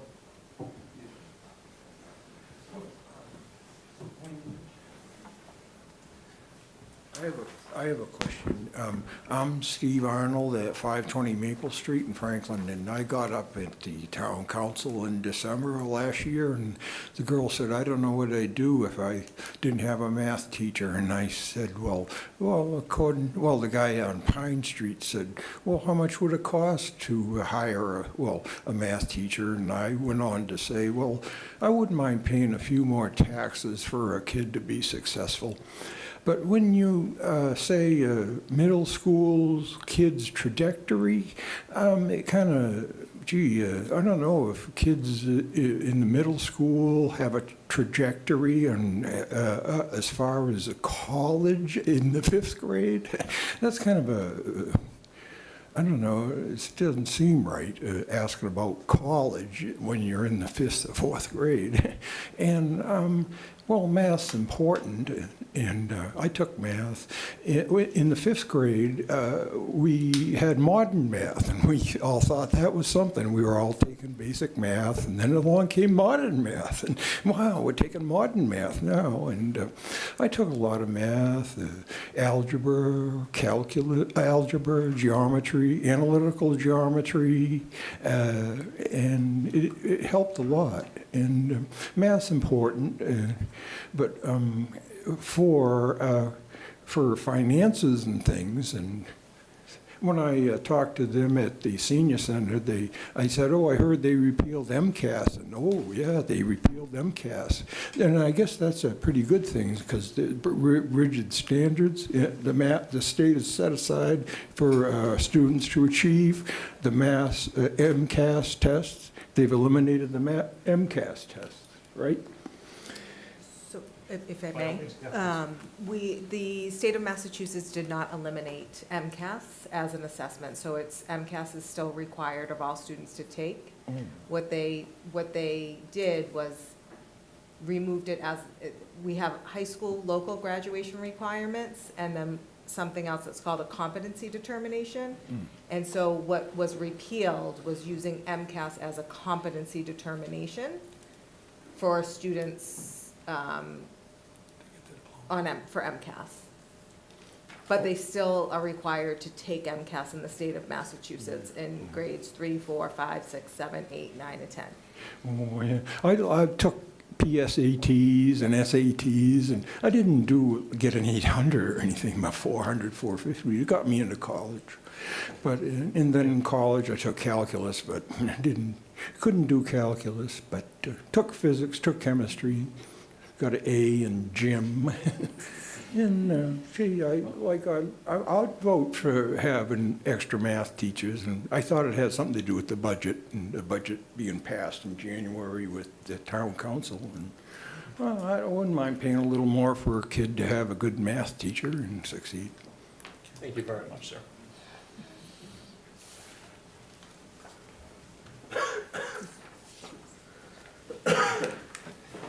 Yeah, please, if you want. Hi, I'm Amanda Finn. I've had a couple of conversations over the last week, and Mr. Stark has been really wonderful about responding to them, to all of my emails and questions. I guess my main concern is that the Massachusetts Department of Ed does say that there should be tiers to support kids who are ready for grade level, and kids who are ready for single acceleration, multiple grade level acceleration is the word that they use. And it feels like we are lowering a ceiling if we don't have some avenue for the kids that are ready for that acceleration to access the material. So I hope that while we are creating this great foundation for all of the kids who deserve to learn math as well as they can and make the progress they're ready to make, there are kids out there who are ready for double acceleration or more, and Massachusetts Department of Ed does say in their continuum of services for advanced learners that these students should be supported in tier 2 or tier 3 with additional levels of support, which can mean going to another level of class. Sorry, I'm nervous. Which can mean going to another level, whether it's a class that's created for that level, like 8th grade geometry, or whether it's a 7th grader who's ready to go to the next class, or an 8th grader who's ready to go take courses at high school. And other districts are doing that. Other districts are allowing students to take classes with higher grade levels, even if they're not creating a specific 8th grade geometry class.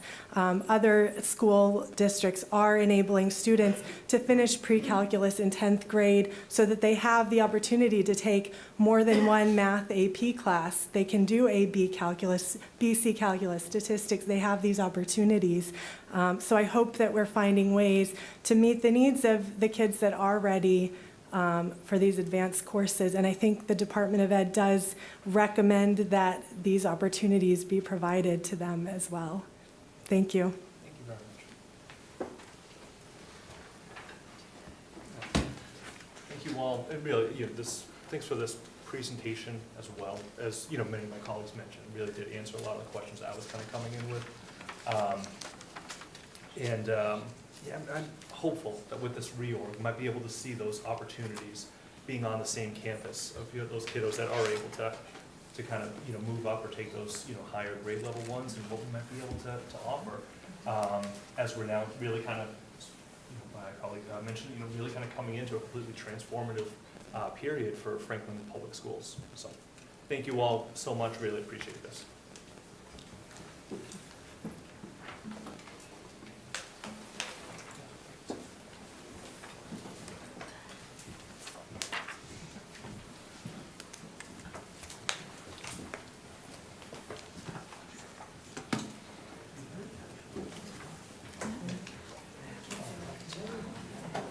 Transition to the next segment of our program.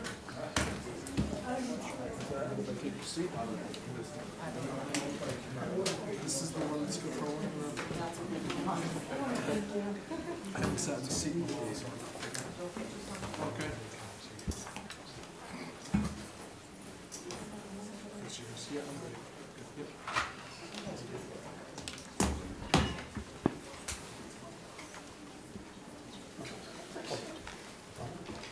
Yeah, take it away. Okay. All right, folks. So this is the segment of the meeting where we'll present the superintendent's recommended budget. So as we go through the slides, I just wanted to start by providing a few remarks as we start this. Really, this budget that we've put together embodies our commitment to trying to lay a strong foundation. I know we've used that analogy. I had this prepared prior to me using the quotes probably in the back of my brain. But it actually is good. It's synergistic with all of the things that we're trying to do in Franklin.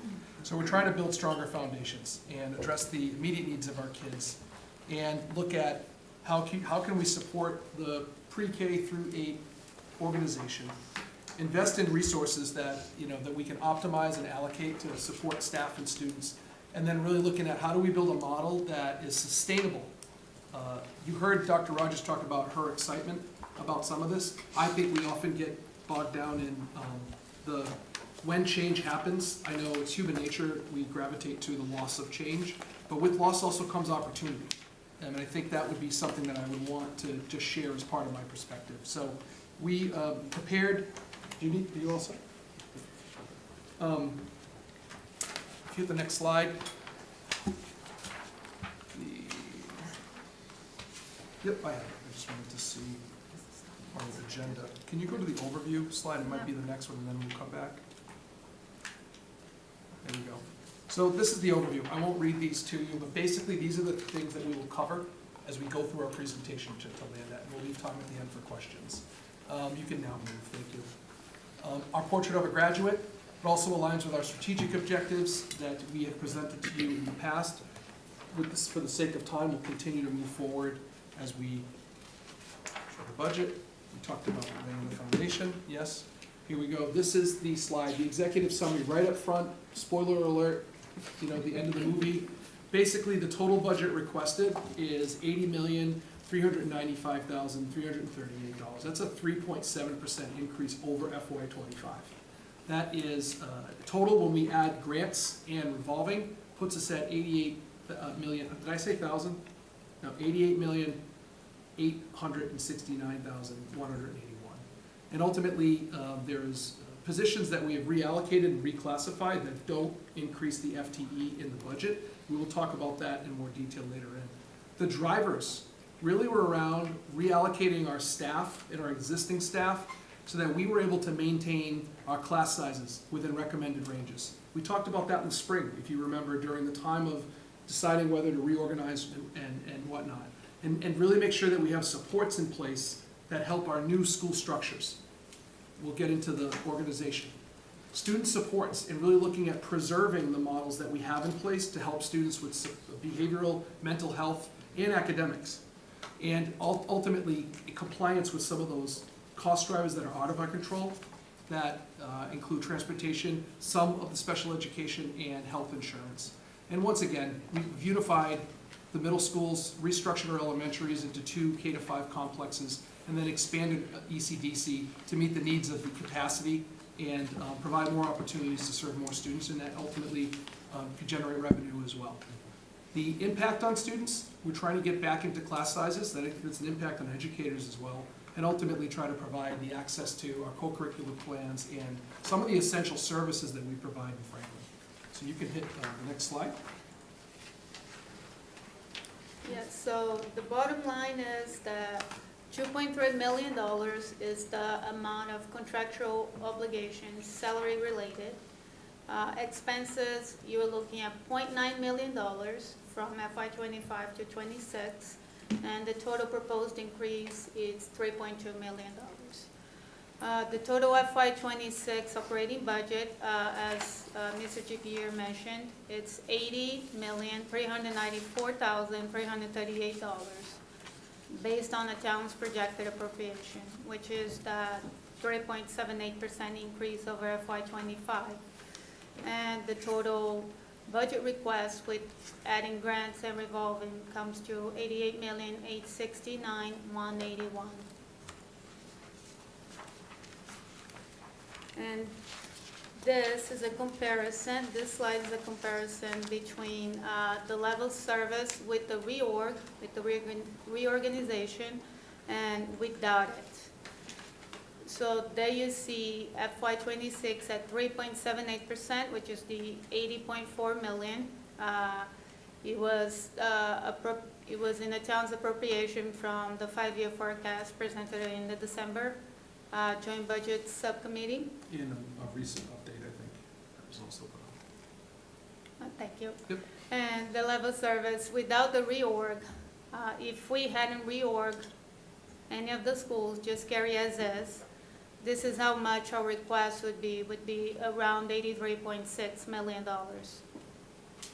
So that 3.2 million difference from one to the other is a result of 1.8 million in savings due to economies of scale related to staff and supplies, and the remaining balance is due to additional revolving funds being used against the budget.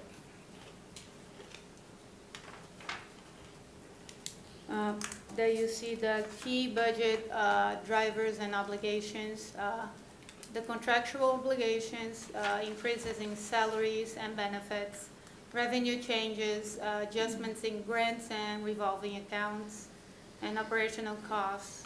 The substitute teachers, transportation costs, other variable expenses, special education costs, managing higher expenses due to big yellow bus contract increases, and the health insurance costs, which have rising premiums impacting the overall expenses.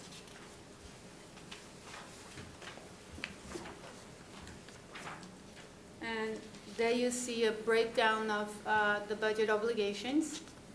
You see transportation, just going over transportation increase from FY25 to 26 is a $200,000 increase, which represents 12.2% from that line item. When you go over to the right, to the middle column, increase to proposed allocation, the second to last, I'm sorry, you can see that that percentage decreases because it's that $200,000 over the proposed allocation, the proposed increase. And the last column is the percentage increase over the total budget request. So now you can see the same for special ed, health insurance. Health insurance, we are expecting a 13% increase, but due to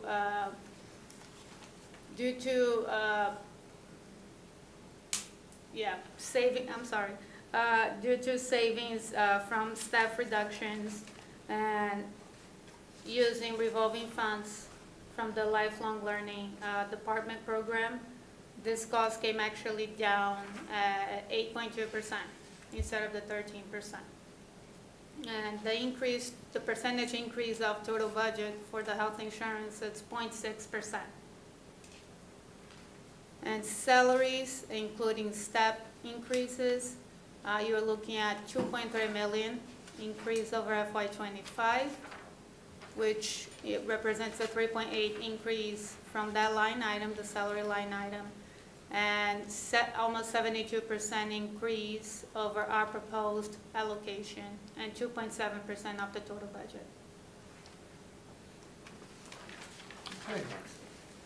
So as we get into the district reorganization, and we've talked about this in from many other lenses and vantage points, this segment is really about just walking through how it relates to budget. So as you look at this about us, we presented this last year. This year that number's different. We're looking at 7 schools, a pre-K, 4 elementary schools, 1 middle school, and 1 high school. So when you look at that, we have 7 schools within the district.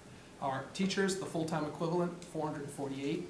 Our total employees is 1,224. That's every type of employee we have across the board. So to be clear, it could be a coach. It could be anyone who has received any sort of, who has been employed, an employee. The student enrollment, the district, 4,589. At ECDC, there's 180. And you can see down the line, we've presented these numbers to you before, but just for reference, we included them in there. Little fun fact, Christy Kershey, she's a local Franklin legend. I had her as a student. I don't know if that makes me seem old. I know you all thought I was very young, but don't let the gray hair fool you.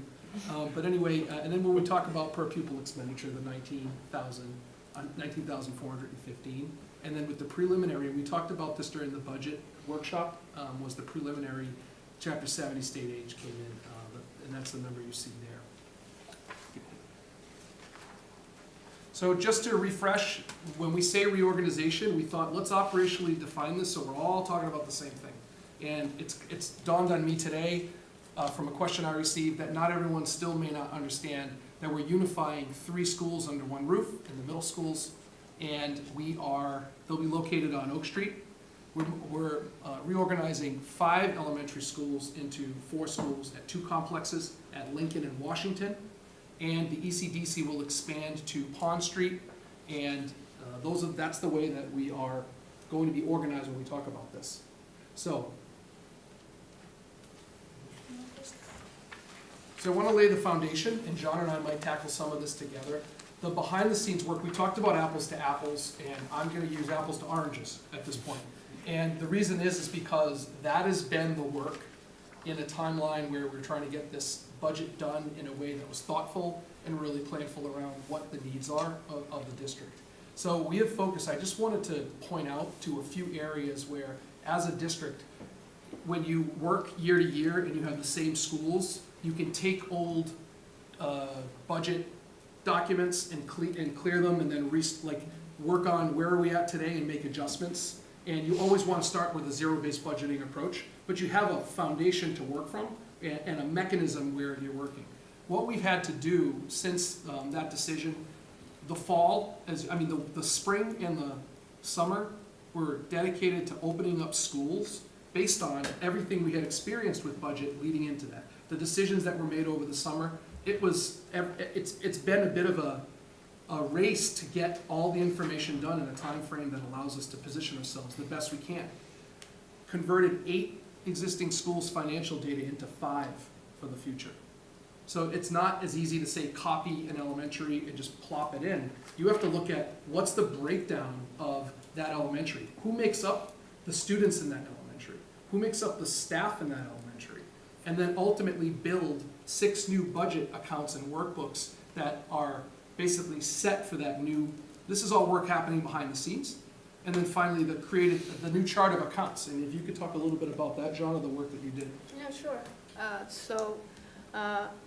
Reviewing the chart of accounts, we noticed that a lot of the function codes were outdated.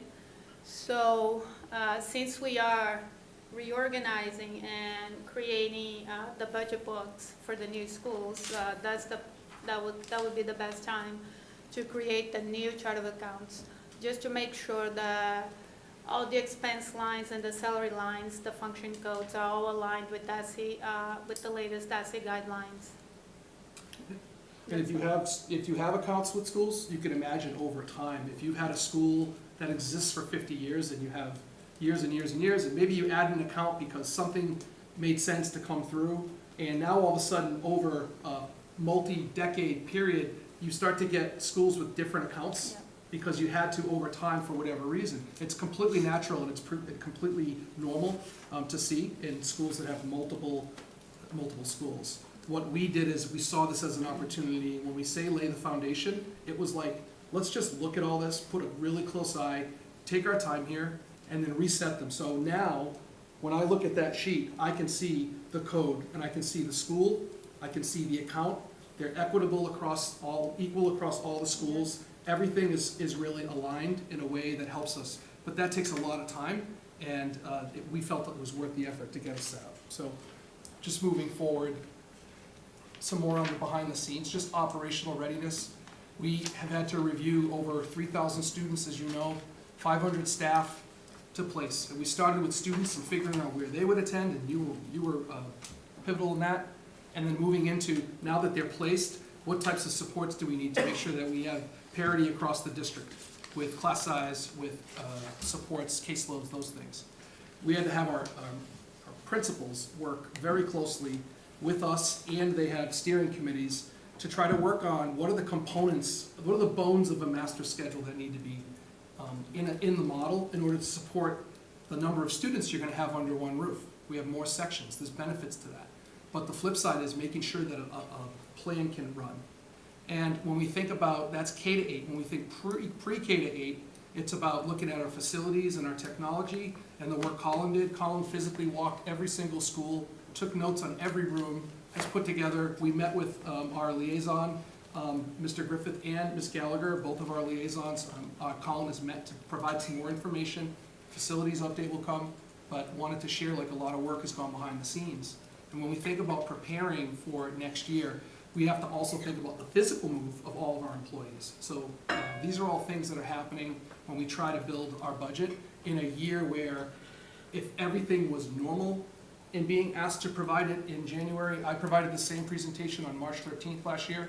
So we're doing not only that, but we're also doing all this work behind the scenes. And I'm emphasizing this much time on it because unlike Mr. Stark, there's a few other, I have probably more people who haven't gotten an email from me in a timely manner, and I want you to know it's because of the amount of work we're trying to do to give staff the information they need around notifications and to try to build out a model and a schedule that supports what we need in the district.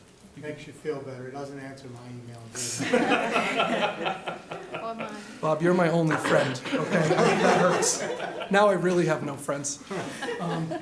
So when we think about the zero-based budgeting approach, another opportunity to talk about how do we define that? Let's get all on the same page with what that means.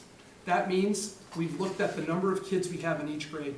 We've put together how many students can fit in a classroom, how many teachers do you need to keep those within those recommended ranges, and then provide that kind of opportunity. When we look at it, technology and equipment and licensing, do we have the same types of tools available to teachers across levels, right? When we look at salaries, when we started to do the work on this, we started to project out. Instead of using what might be an estimate, let's start to actually put in actual salaries and see how this model looks. And then look at it at historical spending and looking at our analysis. And when we merged, it wasn't a rinse and repeat of let's just continue with this copy paper line item. Hold on, we're bringing schools together. But we don't necessarily need to bring both two schools budgets together on that line. Let's think about the frequency of usage. What type of, how many pallets do you need? This is an example, but like based on the number of students you're serving, and then look at it that way. We did nothing. Every bit of this has been built from scratch. And special education forecasting, working with Mrs. Morano and her team to really look at out-of-district placement versus our in-district programming, to look at the needs that we have across the district, to have accuracy on that information, and we'll hear more about that later. And finally, transportation. To Mr. Griffith's question earlier, there will be a transportation presentation from Mr. Boisvert about routes, sign up, the system after reflecting on last summer, the improvements and the process. So we will get into those data points, but wanted to share, these are all things that, like, from the ground up, where's the address of the kid? What's the best route to pick up students that need to get to a school? When they get to school and they're in classes, how many students do we put in our recommended ranges, and how many classroom teachers do we need? And then building out every aspect of it. The priorities. So the reallocation of staff, that's been the big priority, to try to make sure that we do that in a way that was thoughtful and puts forth the tools and the human resource we need at each of the levels. We do have economies of scale, right? But that does not mean less always means less of quality. There are economies of scale that occur throughout the budget, and we'll explain where we were able to reclassify and reallocate FTE to support the model and support schools better. But there's just some natural economies just based on the numbers of what you need for a class and whatnot. There's your recommended ranges. And then with student support, we really looked at how do we continue to preserve the staff, the mental health support that we need in the staffing with the complexes and the middle school and how that works. And finally, just looking at, you heard Dr. Rogers talk about this, strengthening our tiered academic systems, particularly she was discussing it as it relates to middle school, but also trying to preserve and support our elementaries and in our high schools. So, and the final piece here is around how do we revisit our fee structures for families and students so they're not priced out of opportunities. That we have a budget that looks at all of these pieces. So we've worked hard to do that. This is an example of our approach. And you'll see here, it's hard to read. It will be posted online. I'm going to beat Mr. Stark to posting tomorrow. But ultimately, here's an example of what we did. I'll walk you through a zero-based budgeting exercise. We looked at 518 kids will be at Lincoln Street. We then said, okay, how many are going to be in kindergarten? What's the kindergarten ratio?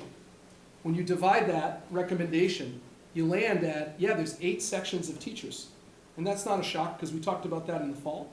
But ultimately, those are the class sizes.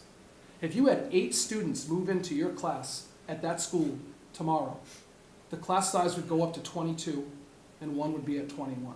If we had 8 students move in to an elementary kindergarten classroom that has 2 sections today, that's +4. And I will note that due to the budget, we have classes that are already exceeding at 24, 25. So I just want to point out, you're now looking at 29, 30 if they live in a specific area. So I want to just bring it back to like why we did what we did and what we're able to do now. What I'm also going to say is, we talked about economy of scale. There's not an economy of scale everywhere.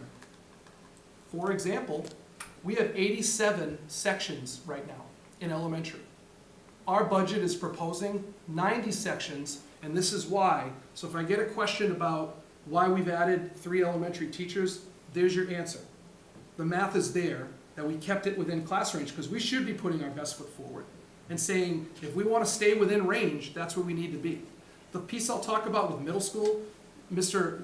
Williams and Ms. Motti had co-presented a model of the bones of a master schedule to get into how staffing was done. And in that presentation, they talked a lot about, these are the 319 kids are going to be entering 6th grade. They're going to be presenting on February 10th to all teachers and bringing them together at the middle level. The elementary will do something similar. This allows for students to be on team, and you can see the averages. You can see the 21.3. We recognize 7th grade, 25.2. It's a large class. And then you move into 8th grade. It's not a simple formula to like add an extra teacher. That doesn't bring your class size. You have to add a whole team if you want to do that. But then if you do that, they did the analysis, it brings the number down lower. So that's why we ended up, and we do that year to year. So I just want to point out, but they've come up with 3 teams with 5 core subjects. Some of the benefits there are putting the world languages on team for 8th grade. That equals 140 seat hours in 8th grade. And thinking about language acquisition and concentrating that, it puts it on team. I have permission to talk about this too. I checked with, that's what I was texting earlier. Can I talk a little bit? But ultimately, they're getting right now 6th, 7th, and 8th grade through the Unified Arts schedule where it's in with other things. I think they're averaging around 45 hours. So we're able to increase by doing this. There's a lot of opportunities that will come from the model that we'll share that allow us to do this. But for the sake of the budget, we wanted to share it with you how this came to be. The high school, they're in the midst of their course selection process. I want to make one note right now, and just, this is more like a pin it and think about this in the future if you have thoughts or comments or you receive questions. They're going through their course request process. Every year, we look at the courses kids are requesting, and if we don't have enough kids that request a course, we can't run it. That's not a budget issue all the time. We will try to be as clear as possible when it's appropriate, but I just want to say that out loud, and we're doing it now, we're going to see what kids are asking for. We'll talk about that, but I just think that we have to be, I think sometimes what gets lost is everything that's not running is due to budget, and often things have been. But just pin that and know that we're going through the process, zero-based. Each department head meets with the leadership team at the high school and says, how many kids want to take a business elective? How many kids are taking this? And then they start to look at, well, if I ran that and I have these sections, this is what I need. And then you have your core academic classes that are looking at how every kid needs to be educated in English, right? So on and so forth. So we will be clear with that, but ultimately I just wanted to point that out as part of this presentation. So this is just an example of the zero-based budgeting. Dr. Rogers? Sure. So as we think about this idea of zero-based budgeting, we, from a gen ed perspective, and special ed, but Paula will speak to that, from a gen ed perspective, have these major focus areas that we think about. Specifically this year, I would just kind of reiterate the idea of that zero-based budget approach from a reorganization. And we've taken a keen eye on where should we be allocating resources as it relates to, and Dr. Frazier and Mr. Stark are here. They've done tireless work, working tirelessly with their department heads at the high school, curriculum leaders at the middle school, at the elementary school, to say, where are their curriculum needs? Because our roles are to develop a program of studies, per se, pre-K through 12. That's a well-rounded experience for students. So how are we allocating resources that support students academically, that support co-curriculars? We have to, of course, account for those core academic teachers and also all the other support staff and arts teachers and music teachers and IT teachers, and all of those folks are considered in this, as well as we can't forget about related service providers, special educators, who I know Paula will speak to, nurses, guidance counselors, administrators. All of these folks are what create a well-rounded experience for our students. So we think through that from a zero-based budgeting approach, and it was extremely important this year, especially as we work to unify a middle school, to say, how do we develop a schedule that best supports students' needs and provides different opportunities, as you know, we discussed some in the previous presentation, but other opportunities that will become more evident. In addition, instructional resources, always on top of mind in the Office of Teaching and Learning from a Tier 1 perspective, from a Tier 2 perspective, and then lots of collaboration around additional Tier 3 supports, and this is technology. This is, I think, I will say, budgetary-wise last year, we had to reduce our benchmark assessment tool. We used that data quite a bit, but when you're talking about reduction in FTE versus resources, some of those things get reduced, and we are looking to bring that back into the conversation as it relates to, we can't have tiered systems of supports if we don't have norm data. So prioritizing that as well. We've talked a bit about clubs and athletics and fees, and I know we'll continue that conversation, but as we budget, zero-based budget, we consider those as well. and as well as transportation, which I know you'll hear more about in some coming slides. My favorite, as you know, special ed is the cornerstone to our mission of providing equitable services for all of our students and meeting the needs of all students so that they can access the curriculum. So just like, for gen ed, we have to respond to the evolving student needs, and the needs of our students with special needs can vary from year to year, but also month to month, and it's kind of I hate to say moving target, because students can move into the district who require special accommodations and modifications and services and supports that we might not have been able to budget for. So we always have to think of that as we prepare our budget. We were fortunate that with redistricting, we handled special ed services similar to how we did gen ed. So we really started from zero. So we looked at the number of students with IEPs and figured out adequate caseload sizes for our special educators, even though that can vary as well, because it's not just in the numbers of how many students have IEPs, but also the needs that they have and the services they require.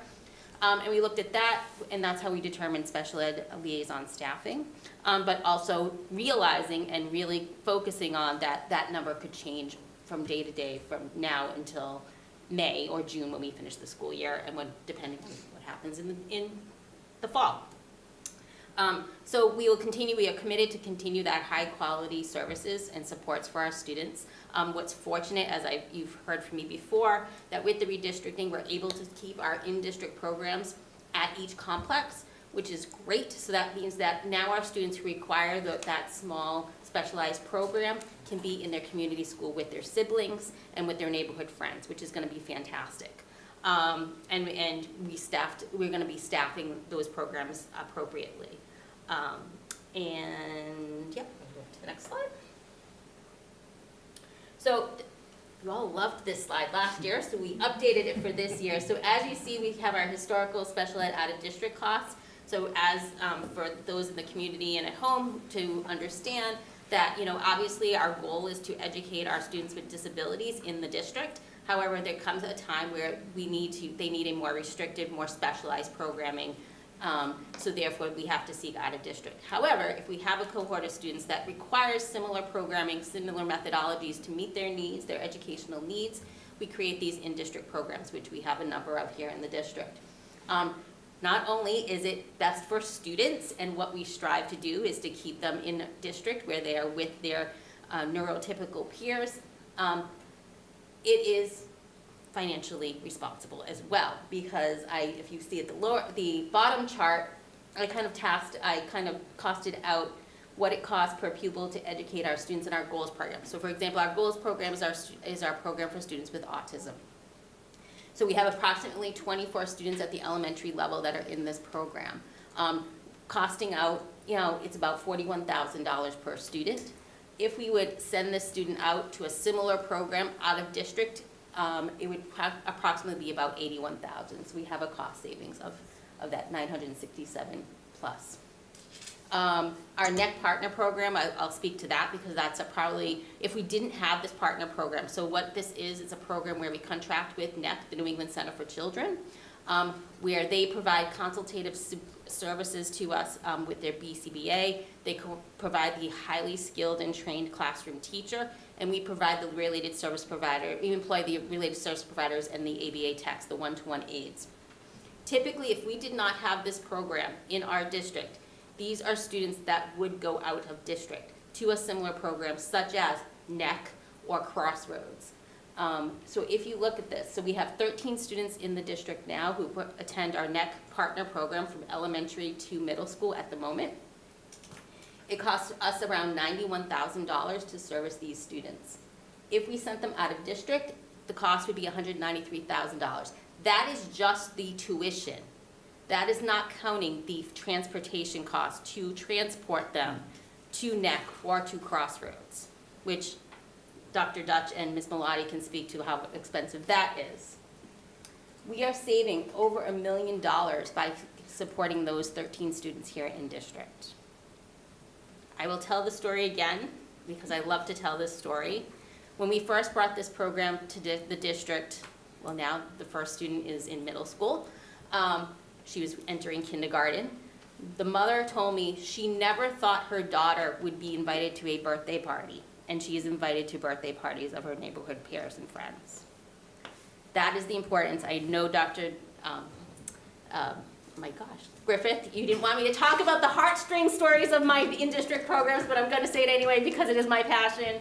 That is the reason why we have these programs. Not only is it what's best for kids, and the kids have these relationships with their neighborhood peers, but it also has a huge cost savings. And you will see in our recommended budget, we are expanding, we would like to expand the program to the high school because we have current eighth grade students who now will be going to the high school. If we did not expand it to the high school, these students would be going out of district because we couldn't support them at the Franklin High School as we have it. So as Paul mentioned, I'm going to speak a little bit to transportation as it relates to special ed, and you can see the data there. The costs fluctuate, but always in an upward cycle. And I think the important thing to note here is that all of our costs for special ed generally continue to increase. But just imagine if we were transporting those students that were on the previous slide, what this number would look like. So we wanted to make sure that you were aware that transportation is a separate line item of its own that you'll see when we do the line item budgets, but does contribute pretty significantly both to the budget and to the increased requests. Okay, so this is understanding the level service budget. So we talked a little bit about calculus. I feel like this is a bit of calculus because you're trying to take the three schools and look at how reclassification happens. In this budget, when we looked at this, we thought about every year we come to you and say, we'd like to increase something, you know, a 1.0, a 2.0 in pre-K and at the elementary level and at the high school and at the middle level, and we try to figure out, and it's always, you know, it always ends up being those are additional positions. With this reorg, we're in this really unique opportunity, as we've done this, to look at reclassifying FTEs. The unification at the middle level yielded the opportunity to look at FTEs and reclassify them at the middle level, but also when we think about pre-K and expanding to Pond Street and needing a nurse in that facility because you need a nurse on site. When you need an additional classroom teacher because of the increase in enrollment in needs when we talk about the ratio for our pre-K classrooms and staffing it appropriately at that building, those were reclassifications of positions in order to support that within the budget, using current FTE to support that need. When we looked at elementary, I already mentioned this, 3 additional classroom teachers in a budget. We did ask for that last year. Unfortunately, we weren't able to sustain that in the budget, but we were able to reclassify so that the elementary has the positions that would put them within those ranges. As we move to middle, the master schedule and the way it's designed, what you've learned is, well, say, wait, where are these positions coming from? When you look at the number of students under one roof who need each of your core academic subjects, art, PE, unified arts, and you look at the number of FTEs to support across 3 schools, when you build a schedule where kids are under one roof in one school, that's how you'll see the economy of scale that we're discussing. And that has allowed us to look at not only expanding those course offerings, we've put in instructional leadership is what we talked about at the middle level. We were able to incorporate middle school department heads, given the size of the middle school, to have a curriculum leader for each of the core subject areas, in addition to the directors that exist within the district, was an opportunity. Looking at literacy and math specialists, we talked about earlier about how the elementary has models like that. We've been able to look at how can we create intervention on the continuum of intervention. Those in need, those looking to expand. And the last piece I'll mention is restoration. We talked last year about how we had reduced a music position at the middle level. It was an orchestra teacher. We've provided strings opportunities after school, but through the reallocation of resources we currently have, that's in there. I'm not making a sales pitch. I know I sound in my voice a lot of work has gone in, and I want to be clear, even today, we've provided information, we shared notifications with staff around placement, and I know that in some cases, with reclassification, resulted in us reducing in other areas. And I personally delivered some information to staff today, and I understand that this is a unique day where we're presenting information about the future, but knowing that there are impacts across the board. But looking at the size of our district and the needs and the decisions that we've made through the spring to get to this point, the whole point was to look at how can we reorganize so that we don't have to continue to do what we did last year. Because that was as hard as today, the work in the spring and the work through the summer was equally hard. I could say it's just, we're trying to get us to a stable place where we can live and grow and continue to strive, but provide the level of support. And that's a commitment that we have around this. And finally, Mrs. Morano mentioned this, at the high school, you talked about the Strive teacher and allowing us to keep students within the district. The other pieces around restoration, we are in course selection process now. If we have a large number of kids seeking a specific content area course, we're able to look at how can we provide that. Also, we're in this innovative pathways process that may lead to coursework that we can offer for students. And one of the pieces is around how are you designing that, and how are you putting someone who can run the innovative pathways to get that off the ground. So those are just pieces that I would mention with regard to this. Yep, I'm ready. The reduction, you'll see here, the reduction when you move from 5 elementaries to 4 and 3 middles to 1, here are some of the positions. At the middle level, we saw administrator positions. You go from 3 principals to 1 principal. When you look at some of the academic subject area coordinators, when you divide 319 students in a grade and you figure out if every kid gets English, math, science, social studies, and then gets unified arts, and then moves through, that's where some of those positions existed. Special education, when you put kids on teams and you look at caseloads and you try to create parity across elementary, middle, and high, that's an area. Finally, we talked about unified arts as you rotate through a schedule in a building under one roof at a middle school or 2 roofs. You're now looking at, in a complex, there are certain people that they're not driving across town, but they're walking across the hall from the complex that's on Lincoln Street to service students, and they fit within a schedule. And then finally, secretarial support. It's similar to the idea of when you go from 3 buildings to 1. We looked at that as well. And everything was done from working from scratch to try to build up. And it was a difficult challenge. The estimated reduction is what you see on the screen of the 1.8 million on the board. So when we had talked about at the budget workshop about transportation, we had mentioned the increase of $201,000. So we thought we'd give you a kind of a 4-year snapshot of what's happened to the pricing of the contract. There's nothing new in the FY26 transportation schedule. It's the same number of buses, which are 28 buses running the 3 tiers, elementary, middle, and high school. What we have done, or what Colin has done, is taken a look at the number of riders that we currently have who are over 2 miles. And at Lincoln Street, it's 586 students, proposed Lincoln Street. At the Washington Street complex, it's 532 riders over 2 miles. And in 6th grade, it'll be 174 riders over 2 miles. Comparably to this year, there are 606 elementary students over 2 miles across the 5 schools. Only 461 of those 606 take the bus.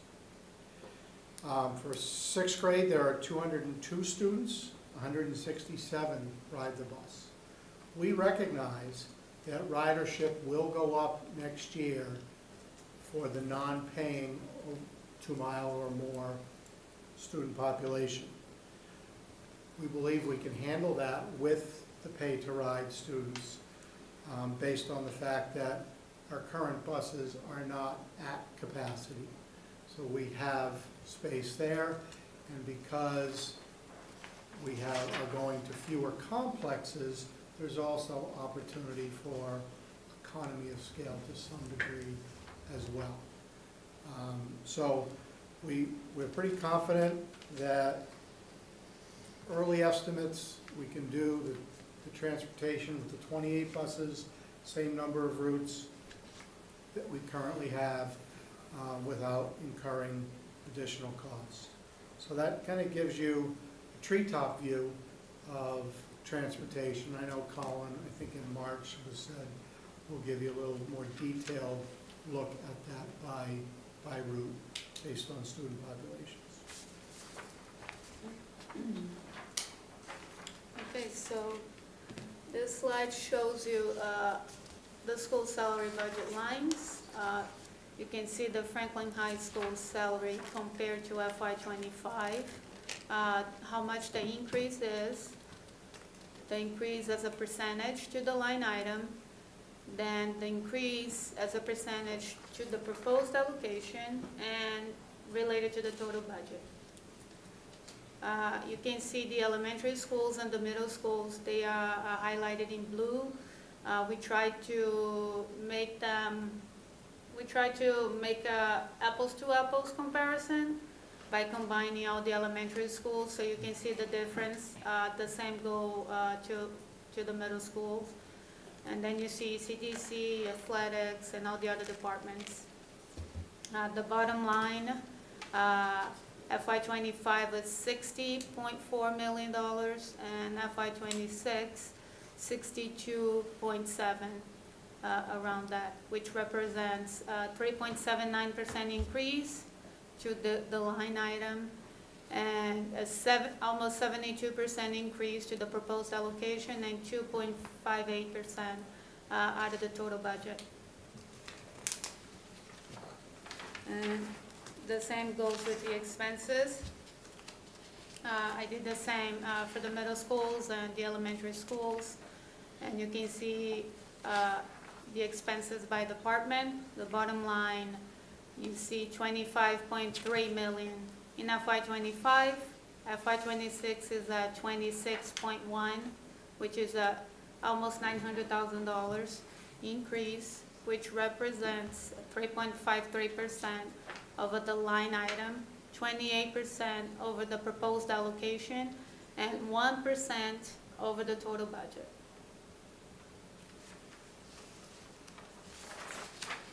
Now you take a look at, now you see grants. We went over this slide last week. The only difference here is the emergency assistance shelter grant, which I highlighted in yellow. We did receive an extra payment, and we received confirmation that we can carry over those funds into FY26. So the bottom line of the total grants changed to include those $405,000, which it still is a decrease from FY25, 1.5% decrease. Can I just make a comment Yeah. too? Just the funding, just to be clear, that money can only go to the direct benefit of the students who are qualified for us to provide those supports. Yeah. So when it says emergency shelter, that's the funding that goes to it. We did, Ms. Malati wrote a memo last meeting or the meeting before. That was an inquiry from the school committee to provide more clarity around this. And the money that we're receiving from the state has offset the costs to educate students who meet the criteria for the emergency shelter assistance. Thank you. Now you see a summary of the revolving funds. You see the funding sources and the historical expenses. Last week we showed the FY25 budgeted and the FY26 proposed, and we took in your recommendations and we added a extra column that reads FY25 revenue to date. So it means that it was updated as of January 26th. So those are all updated up to that point. And then you see the proposed FY26, which is still a decrease of 10% over FY '25.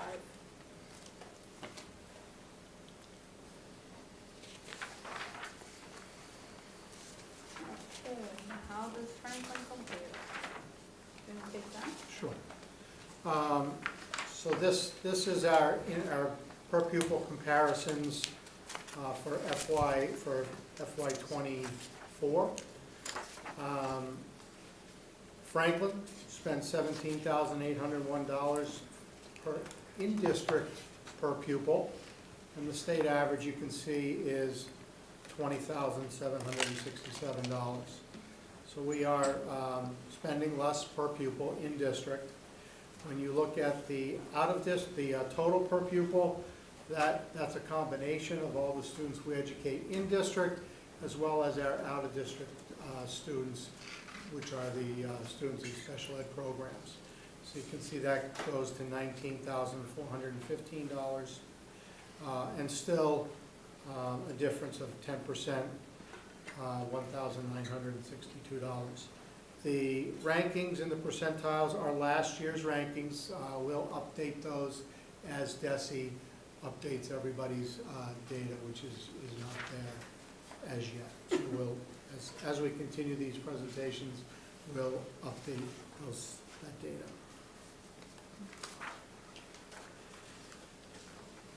One of the elephants in the room historically, not just in Franklin, but in every school district, since 250 school districts out of the 365 in the Commonwealth have declining enrollments, is if your enrollment goes down, why doesn't your budget go down?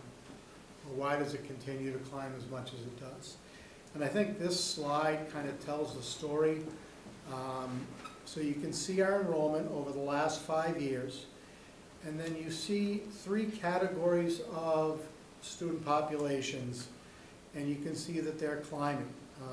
Percent of our students with disabilities, percent of students that are English language learners, and percent of students that are economically disadvantaged or low income. And the reality of educating these students is that the costs are greater than they are for a regular ed student. And I think that's the primary driver for why costs go up in a declining enrollment. And when you consider the enrollment in these populations going up, but your total enrollment going down, the gap is even greater because they're going in opposite directions. So you have a larger percentage of your population economically disadvantaged as a percent of the total population than you did previously because they're going in opposite directions. So that has a significant impact on total expense. So we provide that as much for you as everyone else that's watching, but so that when people ask you that question, you now have a definitive answer to provide them. Continuing along those lines, I wanted to kind of identify for you where Franklin is in comparison to similar districts. And I looked at this, both districts that are similar to us demographically and those that are similar to us in wealth. And that's defined by the state. So we went with communities that are similar in wealth.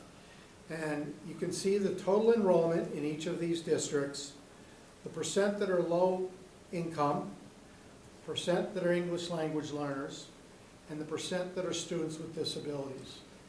And you can see that of these communities, Franklin has the highest percent of students with disabilities and is in the middle of the pack in relation to low income and English language learners.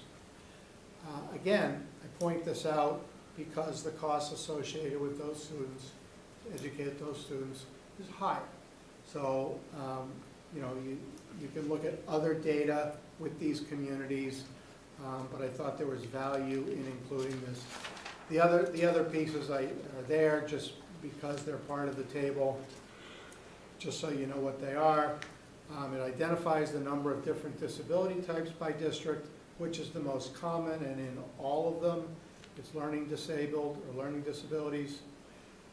What percentage of each is learning disabled, and then the second most common, and you can see in Franklin, it's autism.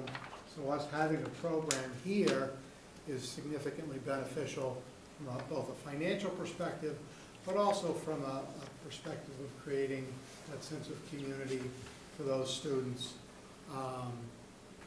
But from the business manager perspective, it certainly is financially beneficial for us. This next slide is partially updated and partially old news. So our FY26 preliminary Chapter 78 is accurate, as is our required local contribution and our required net school spending. So those are all accurate numbers for FY26. And you can see the number, net school spending must be equal to or greater than the foundation budget, which is $68 million. Our budget is well above required net school spending. Our proposed budget is as well. The data on the second half of that slide is FY24 data, not FY25 yet. That data won't be updated till February. So again, we'll get you more current rankings as far as how much more we spent than net school spending and where we rank comparatively to the state. I will say that I put together a chart similar to last year's with same day with last year's data. And the range is for net school spending anywhere from 99%, so some people are under the required net school spending, up to a place like Provincetown, which is 500% above net school spending. The majority are in the 145 to 155% above required net school spending. So even with us at 20% more than required, we're still significantly behind many. I will say that if you look at it from a year-to-year basis, over the last 5 years, we've moved up. So we've started to do a better job as we've had these larger budget increases last year and hopefully this year as we move forward. So what's next? So we put together a timeline. You'll see the budgeted timeline. Tonight, January 28th, is the recommended budget from the superintendent. We will move in, we peppered in the yellow. You'll see those listening sessions that were proposed and set by the Joint Budget Subcommittee. Those are peppered in between the other key budget dates that we have. You'll notice on January 31st is the target date for us to put the budget book out and send that out to you, which I communicated earlier, but ultimately have that posted and have that available. Then the 4th is an open budget hearing to hear questions, go through the budget in more detail, and then we move to a week later to the school committee budget vote, which is your regularly scheduled school committee meeting on the 11th. We then head into a February break. No, we don't. We go right into the second listening session that you'll see from the Joint Budget Subcommittee. There's actually 5 of those in a row. There's 6 total, but those all occur, and that's through February, March, and then ultimately April, the anticipated FinCom hearing, and then in May is the town council hearings that we typically see in there, and then July 1st is when our fiscal year starts based on the budget, which you are all very well familiar with. At that point, we are happy to answer any questions, and just thank you for your time. You know, I want to thank Jana. I want to thank the entire administrative team at the central office and all the folks that have worked, our principals, our administrators, and other folks that have helped us to build this and try to put this together in a way that hopefully was understandable, and we're happy to answer any questions. Dr. Dutch, thank you. Thank you all. You know, all the work that went into this is absolutely incredible. I remember when I was back in grad school, the public budgeting professor would always kind of talk about like the most optimal budget is a zero-based budget, because that's where when you're building from the ground up, you're finding those efficiencies, you're figuring out where we can kind of be able to move, to navigate, and you know, there's oftentimes going to be some cost savings involved. And it kind of after going on for about 15, 20 minutes talking about that, he said, however, nobody actually does it because it's a Herculean effort to actually do a zero-based budget. And so the fact that you did, you know, is incredible. And then sure enough, just like my professor mentioned, you know, you have a whole slew of savings, multi-million dollars worth of savings, a lot of restoration, some incredible stuff that's still coming out of it. So kudos to you and to the entire team. Truly, thank you for everything that you're doing. That being said, we'll open it up to questions, comments from the committee. We'll start down this way here. Sure. Awesome presentation. This gives me a lot of hope. I just, a couple things. So I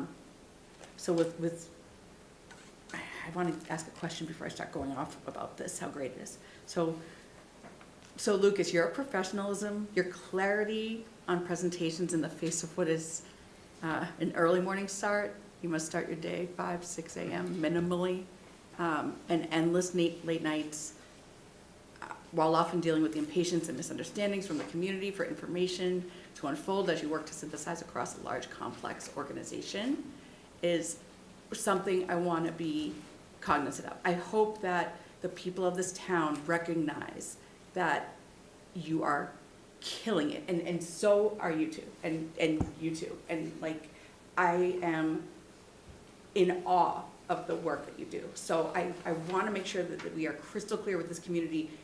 You are really, really helping this community at large, not just the parents, but the people who are, you know, stressed out because of the budget situation. I mean, this is significant work. This is a massive, massive undertaking. So just to reiterate what Dave just said. And Jana, thank you. I noticed on your slide you had the actuals there. I like when there's actuals on accounting slides, so thank you for that. I did have a question. So in slide 32, just the talk about the enrollment going down, which just as a side note, you know, to Bob's point, it doesn't come in neat packages. So over time in this community, we've heard over and over again, you know, enrollment's gone down, schools have to make the change. I want the community to understand that as enrollment goes down, it doesn't come in neat packages. You know, there's different levels of grades, there's different levels of learners. And so this consolidation is really helping with that.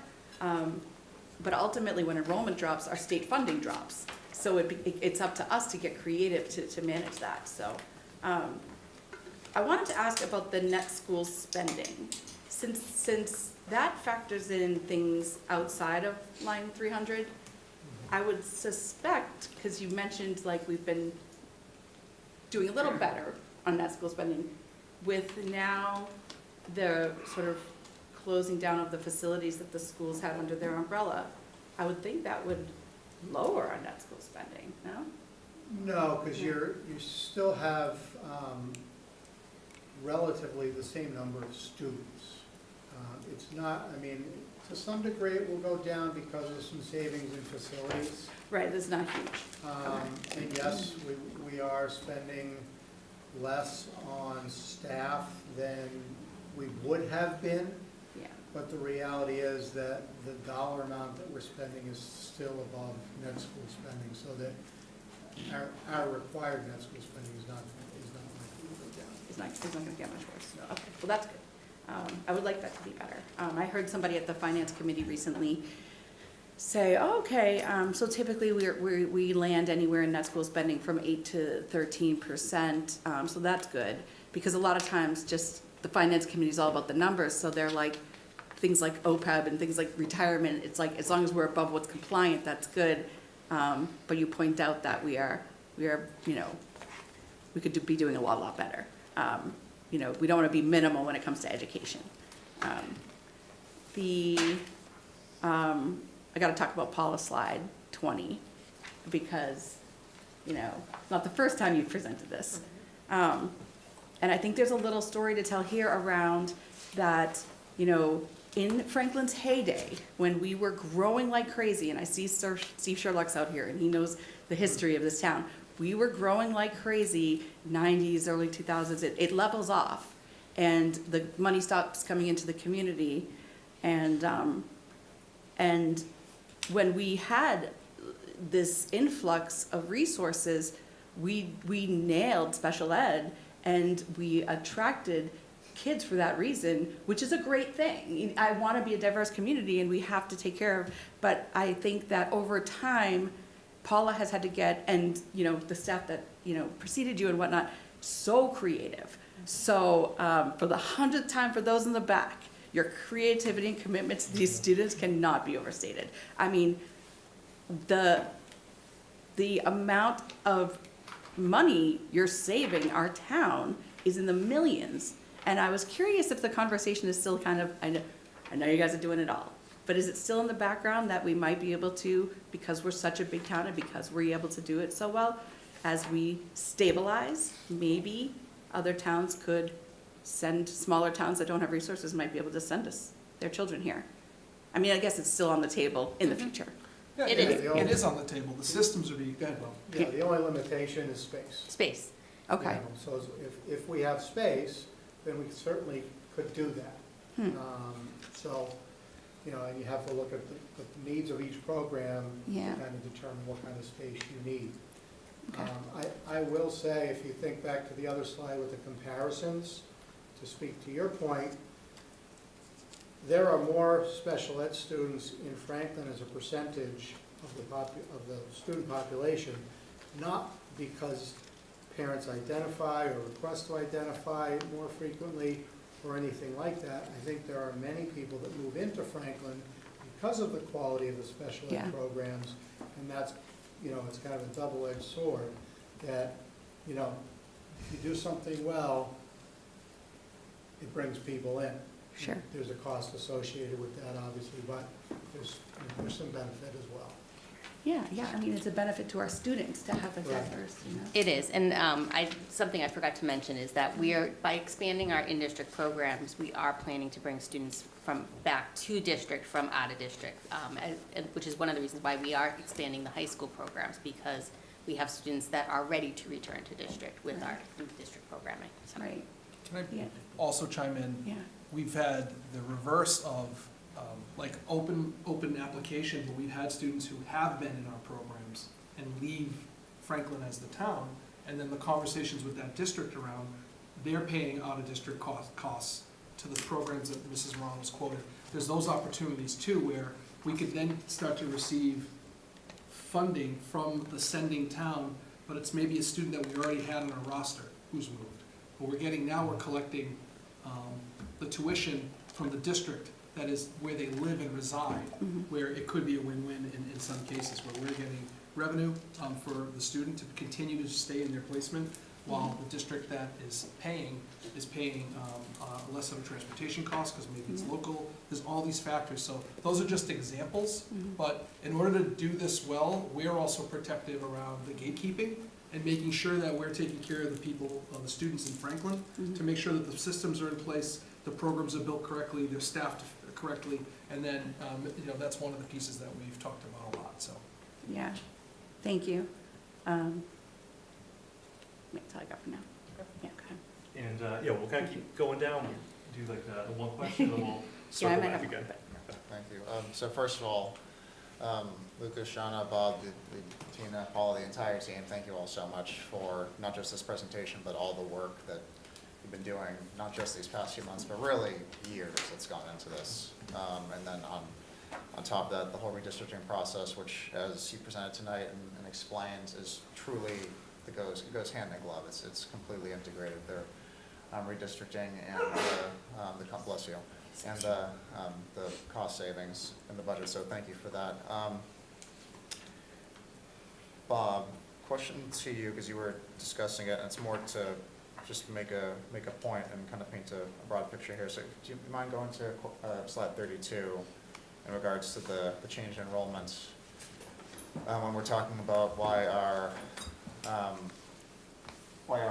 well, these populations with English language learners and special ed and economically disadvantaged. So yeah, I mean, to your point, these, we are seeing overall student decline in enrollment but increase in number of these students. But then if you mind just going to the next slide. And we see like the total population here of these students, but it's not the only factor that goes into increasing costs. And if you'll humor me, I have a couple questions in regards to that. So regarding general education, if a teacher has 24 students in her class one year and 23 students in her class next year, do we pay her less? No, Okay. In fact, does her salary go up? yes. Okay. And then when we see on slide 25, you don't have to go to it, but from FY23 to FY26, we saw a 25% increase in transportation costs. And you did mention that we're not having fewer buses, we're keeping a level set. So if we have on one bus, the same bus, a bus that has 45 students on it one year and 43 students on it the next year, are we paying less for that bus? No, I like these easy questions. You could ask me these days. Give me the easy ones. All right, so, but that cost of that bus, it's with 45 students one year and 43 students next year, Still going up. okay, that cost goes up, excellent to know. And health insurance for teachers, if, same teacher has 24 students one year, then she has 23 students next year, does her health insurance costs go down? No. Okay, do her health insurance costs increase? All right, there we go. So I really appreciate this information on slide 33, highlighting that, we do have significant cost drivers when it comes to the most vulnerable kids in our district, but that's exactly what these kids are. They are our most vulnerable kids, and they are entitled to a high-quality education, just the same as any other student here. I'm not saying that you were saying any otherwise, Bob, so Right. please do not take that to be accusatory, but I'm saying when it comes to declining enrollment and cost drivers, yes, this is an accurate, legitimate piece, but it's not the whole picture. And we get costs going up across the board in general education while we're seeing enrollment going down. And to simply blame our most vulnerable students for our cost increases is not only inaccurate, but would also be important.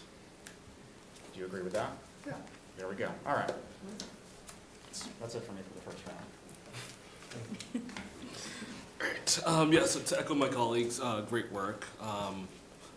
Just to move this up as far as the schedule as you have, it's definitely a huge effort. And just going through the previous presentation and knowing all the other stuff that you're doing, it's not like you all are sitting around drinking coffee and talking about the Eagles and the Commander game the whole time. So I think you guys are We're all working on this during that. Yeah, you're busy. I was not. As an Eagles fan, I You was said not. that. I saw his little icon go away the minute kickoff happened. I just say it. But one thing, it's a couple things I want to call out. Could you go to slide number 7? Because I thought this was great. Because it shows a lot of different things. And I don't want the public to lose sight of what was on this slide. So it's not a question, just a comment and observations, what I'm saying. So a few things. One, we're within the town appropriations roughly. So we're not asking the town for more than what was allocated based off of the budget. But the caveat to that is that allocation from the town assumes an override. Gotcha. Thank you. Okay. So that's one. And then 2, people wonder, okay, why did we do the override? Why was it important? And we can see right there, had we not the override, the reorganization. Had we not done the reorganization, we would have a bigger hole to fill. So I think while it was painful and while you probably all have lost a lot of sleepless nights, it's giving back to the town, and we have some reductions in savings as a result. So Just want folks to just keep that in mind. The pain was not for nothing.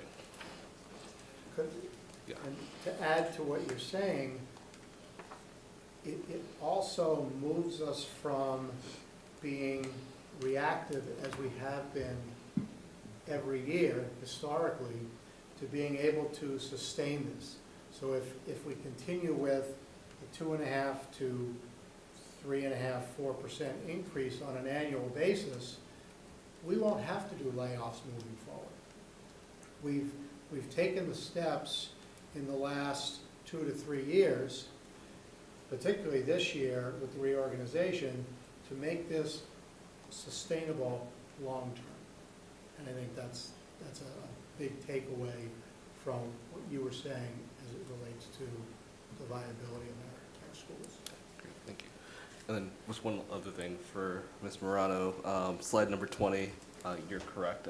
We do love this slide and just showing what it is. One thing, please don't sell yourself short. I think you should include transportation costs on there as well, because that really gives us a true depth and breadth of what goes into this. And I mean, I'm not going to guess at a number, but I think it gives a better picture as to like what the value that what you do, what the organization does, and how we are more inclusive and welcoming for and supporting kids of all abilities, what it helps the community as a whole. So, Okay, I can add that.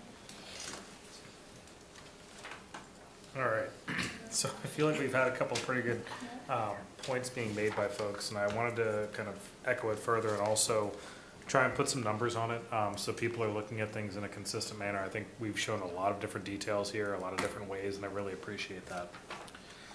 First off on this slide, because we're here already, I do want to remind everyone that these are mandated costs. We do not have, there's beyond, I think, what we've all agreed on, the moral obligation of us as a society to make sure to protect and take care of all of our students. There's no say here. If we're not taking care of the students in district, we're paying those out of district costs.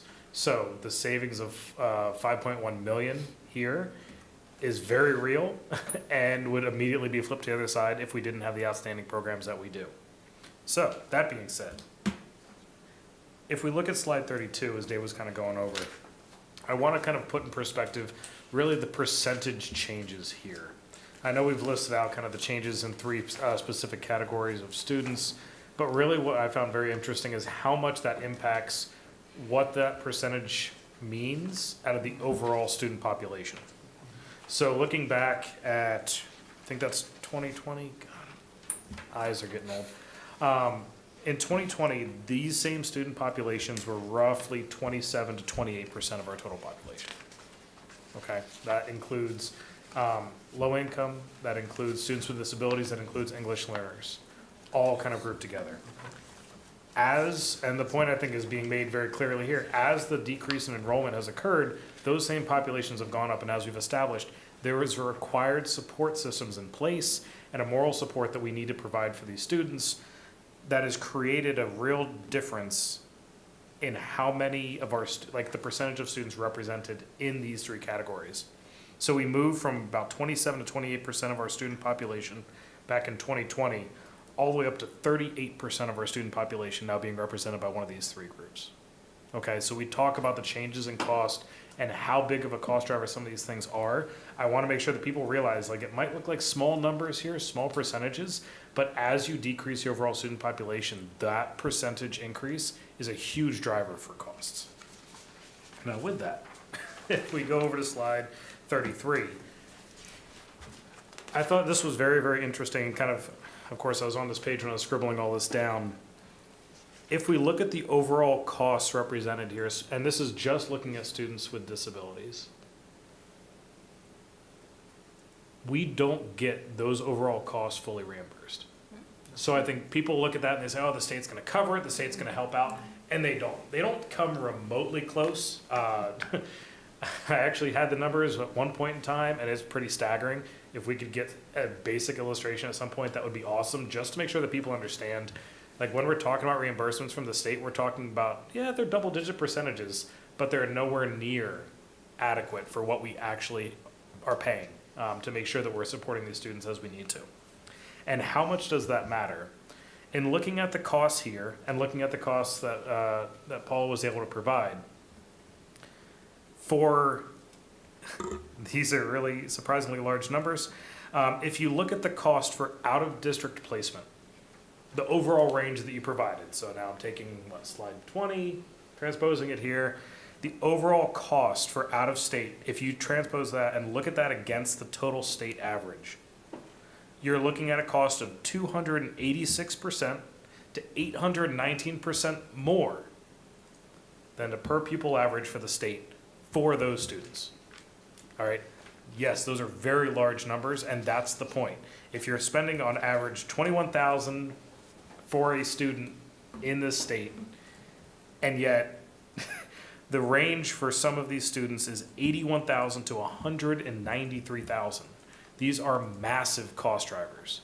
These are cost drivers that we cannot control.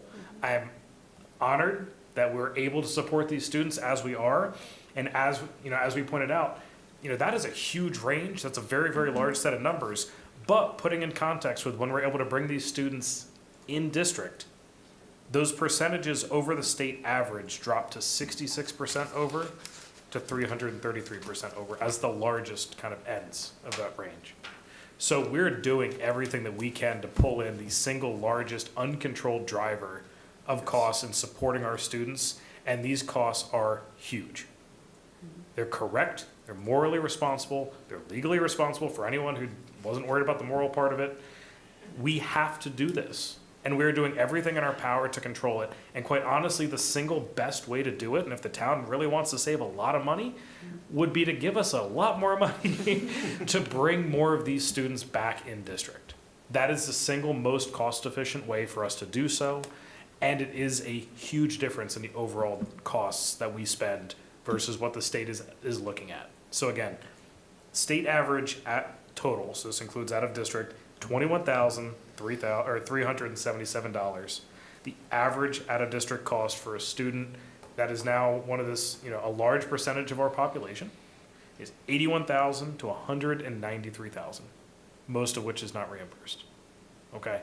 I just want to make sure that as we continue to go through this, I have plenty of other questions. I'll go into those. Those are easier and not just flowing statements. I want people to make sure that they understand just how big some of these cost drivers are. And again, to the point made earlier, this doesn't include transportation. This doesn't include anything else. This is just a single line item that we have to make sure that we account for. So as we go through, as we're looking at, I'm sure it will come up how we're always trying to target as a town a 2.5% increase, and we're at 3.78. Well, it's really impressive that we're just at 3.78 when you look at how many of these things are always going to be out of our control and just how expensive education is in a state that prides itself in having such a strong education system. All right. That wasn't a question, but you So following off what Paul just said, when he mentioned the attempt to stay in the 2.5% increase, and now we're up to 3.78.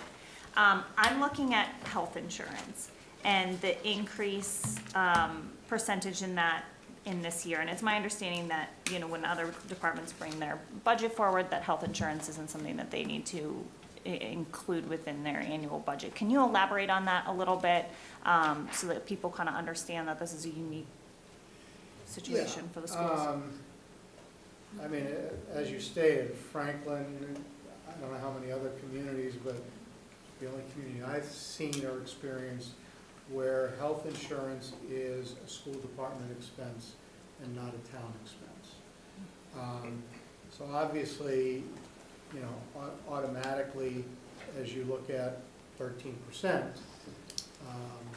even, as a percent of the proposed allocation, 17%, it's a pretty significant number, which makes it very challenging to stay at, to meet the 2.5%. And as you said, other departments are not required to incorporate that, so staying at a 2.5% request is a little bit easier.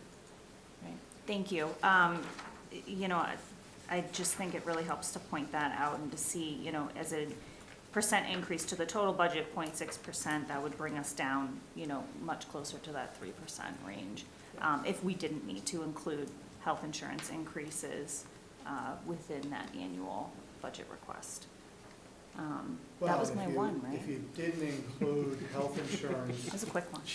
as part of your request, I think it's $7 million of our Yeah. $80 million budget, so it's almost 10% of our budget is health insurance. Right, yeah, I was, absolutely. No, thank you, that actually is a much better figure than I just was stating. I was looking just at the percent increase. Yeah, but Well, thank you. because you're trying to look It's at an it overall from elaboration. the 2.5 Yeah, as a goal. yeah, But if you look at it in totality as part of your budget, it's very there aren't substantial. many other line items that are 10% of your budget besides salaries. Absolutely. That's my one, All right. yeah, pretty quick. I got my, one I got here, and we'll start up again, but I just wanted with, slide 7. One of the, I'm not even gonna rank it to say which one's the most impactful out of the cat. There's some incredible slides and amazing information. But so just with this, just to kind of reiterate, you mentioned that there's, a certain dollar figure in terms of like the savings from the economy of scales, and then just other ones in terms of how we're utilizing the revolving accounts. Yep. And then so with that, it's $1.8 million. So it's 1.9 for your salaries And health insurance. and expenses. And then you've got the health insurance. So because there's decreased number of staff, you're saving some money there for health insurance. Plus, we put in $140,000 of revolving against insurance, which we hadn't done in the past. So the combination of those three things brings us to that approximately $3 million difference. And that's terrific. That's, my colleague mentioned, like this is, so many reasons as to why we were going through this reorganization process. And, this right here just puts it in such stark realities, especially, as you mentioned, with this, like the town appropriation with the 5-year forecast involved, requires that override to kind of fill that structural deficit, just how much more difficult that would be if we were kind of looking at the red column. So thank you very much for clarifying that. I appreciate that. Yeah, sorry. To Erin's point, I just want to, I don't know, many of you know Sue Dewsnap. She used to be the chair of the finance committee in town, good friend of mine. I think she was there for 12 years and sort of during the beginning of the talk of the potential for the override need. And though she was on FinCom, she's been a real, school advocate, obviously has children in town and, property. So she was like astonished when she realized that we carry the health insurance. She's like, why does nobody talk about this? So that's key to sort of the narrative that's been in the community about living within your means. Because I don't think that even the town council members are aware of this. So it's important to bring that up. And I just want to be clear, all of this, which feels really good because I know at the budget workshop, we had like the level plus and now we're feeling like, yeah. I can speak to that. Sure. So we had talked about a level service level plus. This budget is predicated on solving our collective structural deficit. So in essence, last year, if you would have go back in time, putting forth a number, this is in excess of what we have currently. There's a structural deficit that needs to be solved. So this number and our ability to do what we're doing is based off of 3.78% is a good increase to a school budget annually when we think about that. I think that's important to recognize and say that is a if you look back in time historically at allocations, put that right up there with some of the more higher ones we've seen, for one. But two, it solves the structural deficit. You made some very difficult decisions we have in the spring, knowing that we were reorganizing ourselves that had led to some of the moves. And it's been challenging, will continue to be as we continue to navigate a lot of things. There's a lot of things that are happening within the district. And these are impacts that as you change, have direct impacts on human beings. And when we think of the greater good, the conversation we had about math earlier, it's like zooming out to say, we don't want to be in the situation where every year we're looking at the level of layoffs and cuts that lead us down this path. So this is a bit of a resetting a foundation in order to help us as a district. And this is the only year we're going to be in a situation where we can present a budget like this, because next year you roll into your annual budget and then you look at your increases and you look at your enrollment. Like this is a unification, so it's unique. And one of the feedback comments from a citizen at the workshop was, you should talk about that.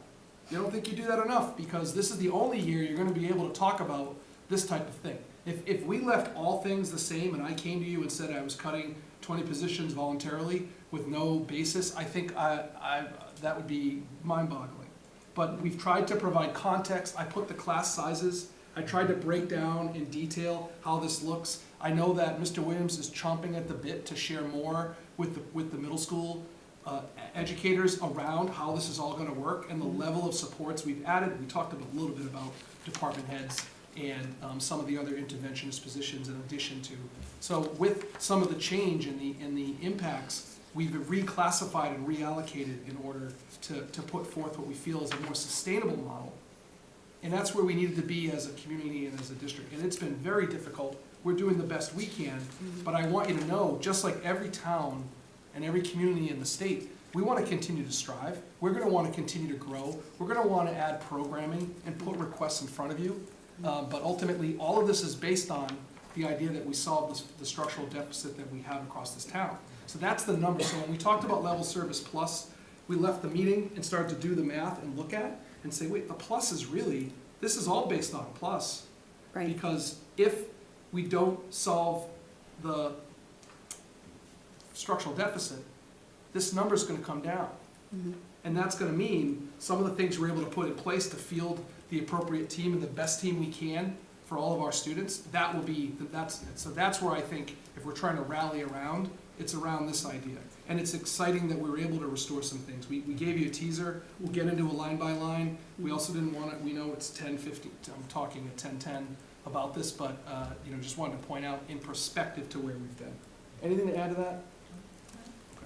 No, thanks for saying that, because like to the point of the earlier, like as far as like a systemic stabilization, holding on to math teachers and retaining great math teachers has been a problem. So yeah, that's, we have parents advocating for math, and this is part of that solution.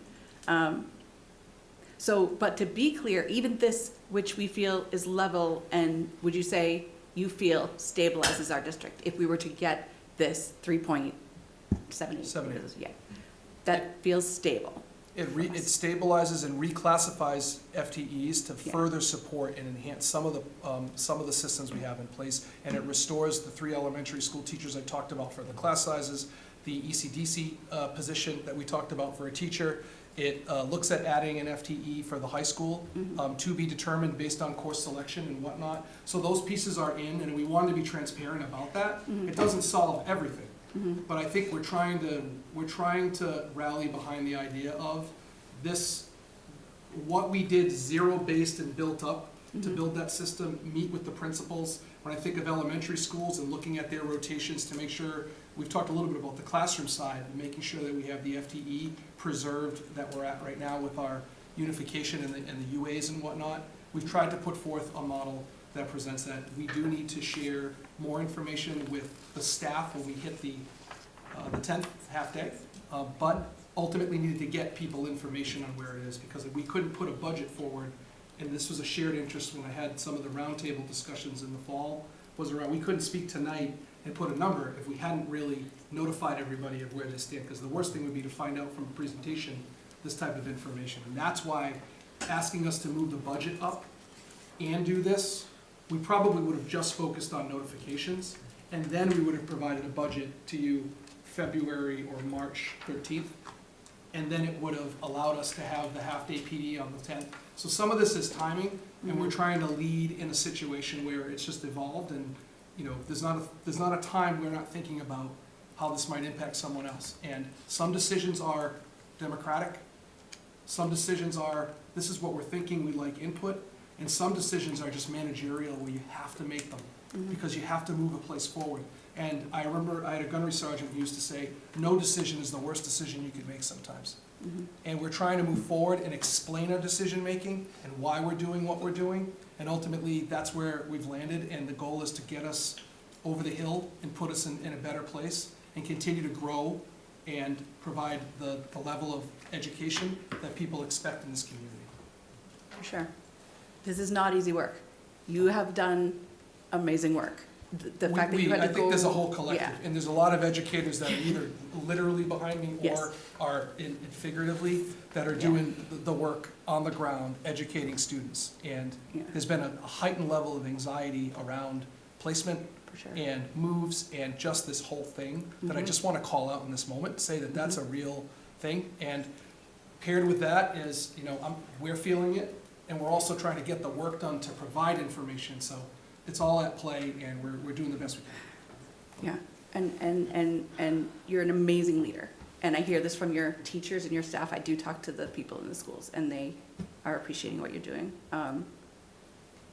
That said, I just want to be totally clear with the people listening right now that this all still is contingent on a past override. Right.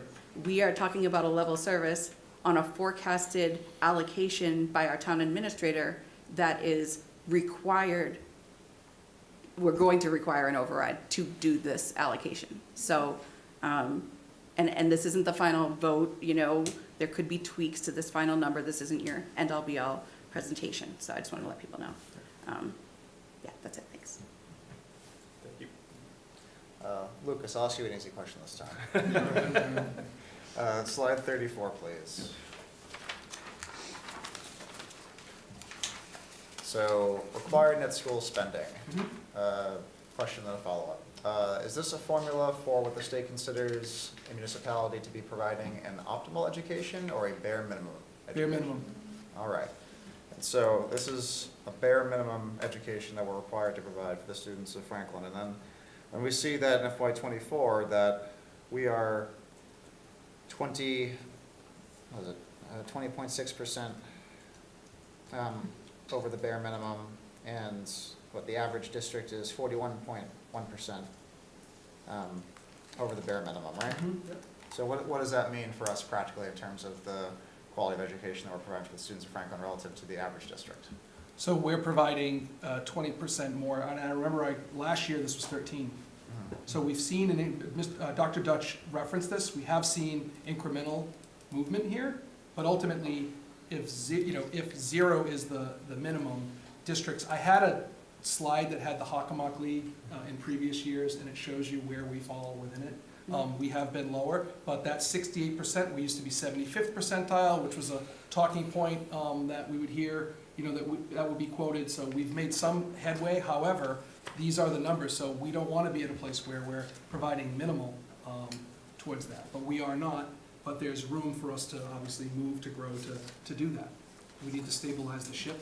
We need to land this budget in the context of the deficit and try to put forth the best plan forward. And we were I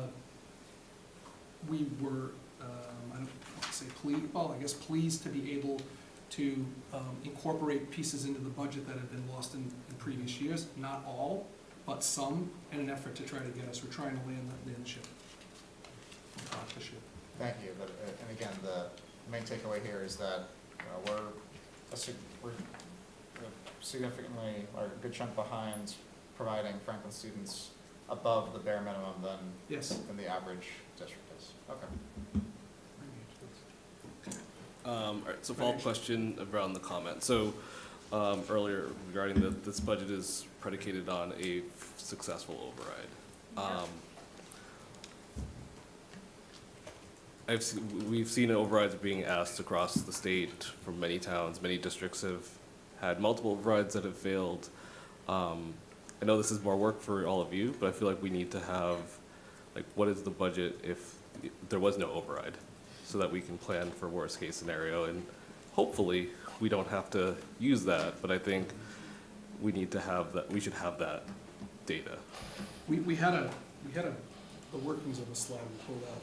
You want Well, I think it's an unknown because it's dependent on town administrator and town council. Ultimately, as I understand it, the town has a $3.8 million structural deficit. So that's the town-wide shortfall. How much of that would be borne by the school department is to be determined. That's an unknown. That would be up to them, or the joint budget subcommittee, I would guess. So it's hard to answer that question.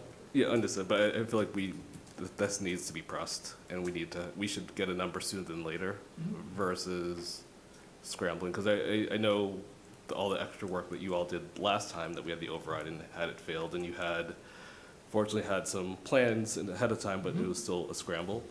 And I think if people understand more of the consequences of their decisions sooner than later versus hindsight, because I feel like a lot of us are seeing consequences of decisions now in many different factors. So the more we can educate folks on, here's the consequence of doing nothing or saying no, the better. Thank you. So I wanted to just build off of that comment there. I think it's really important because there's a couple of different points in time during this presentation, one of which is actually on slide 16, talking about revisiting the fees. And we actually do address that again later. I'm not going to go through and find the exact slide, but I've had discussions with individuals, both in person and online, that are very excited about this prospect of fees coming back down from what is understandably a very high level.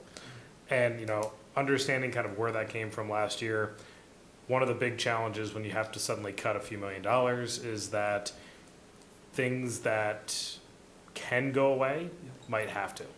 And really, I think one of the big decisions that you made with us, it was really kind of a universal decision, was that we thought it was more important to be able to continue to provide a lot of these extracurriculars, provide sports, and really allow that to occur. But the cost was that it had to be borne entirely by those who decided to use them.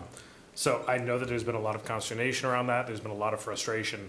But I do think that it's really important that people, the folks that are excited online, the folks that are, all over going on and on about how fees are going to come back down, this is going to get easier.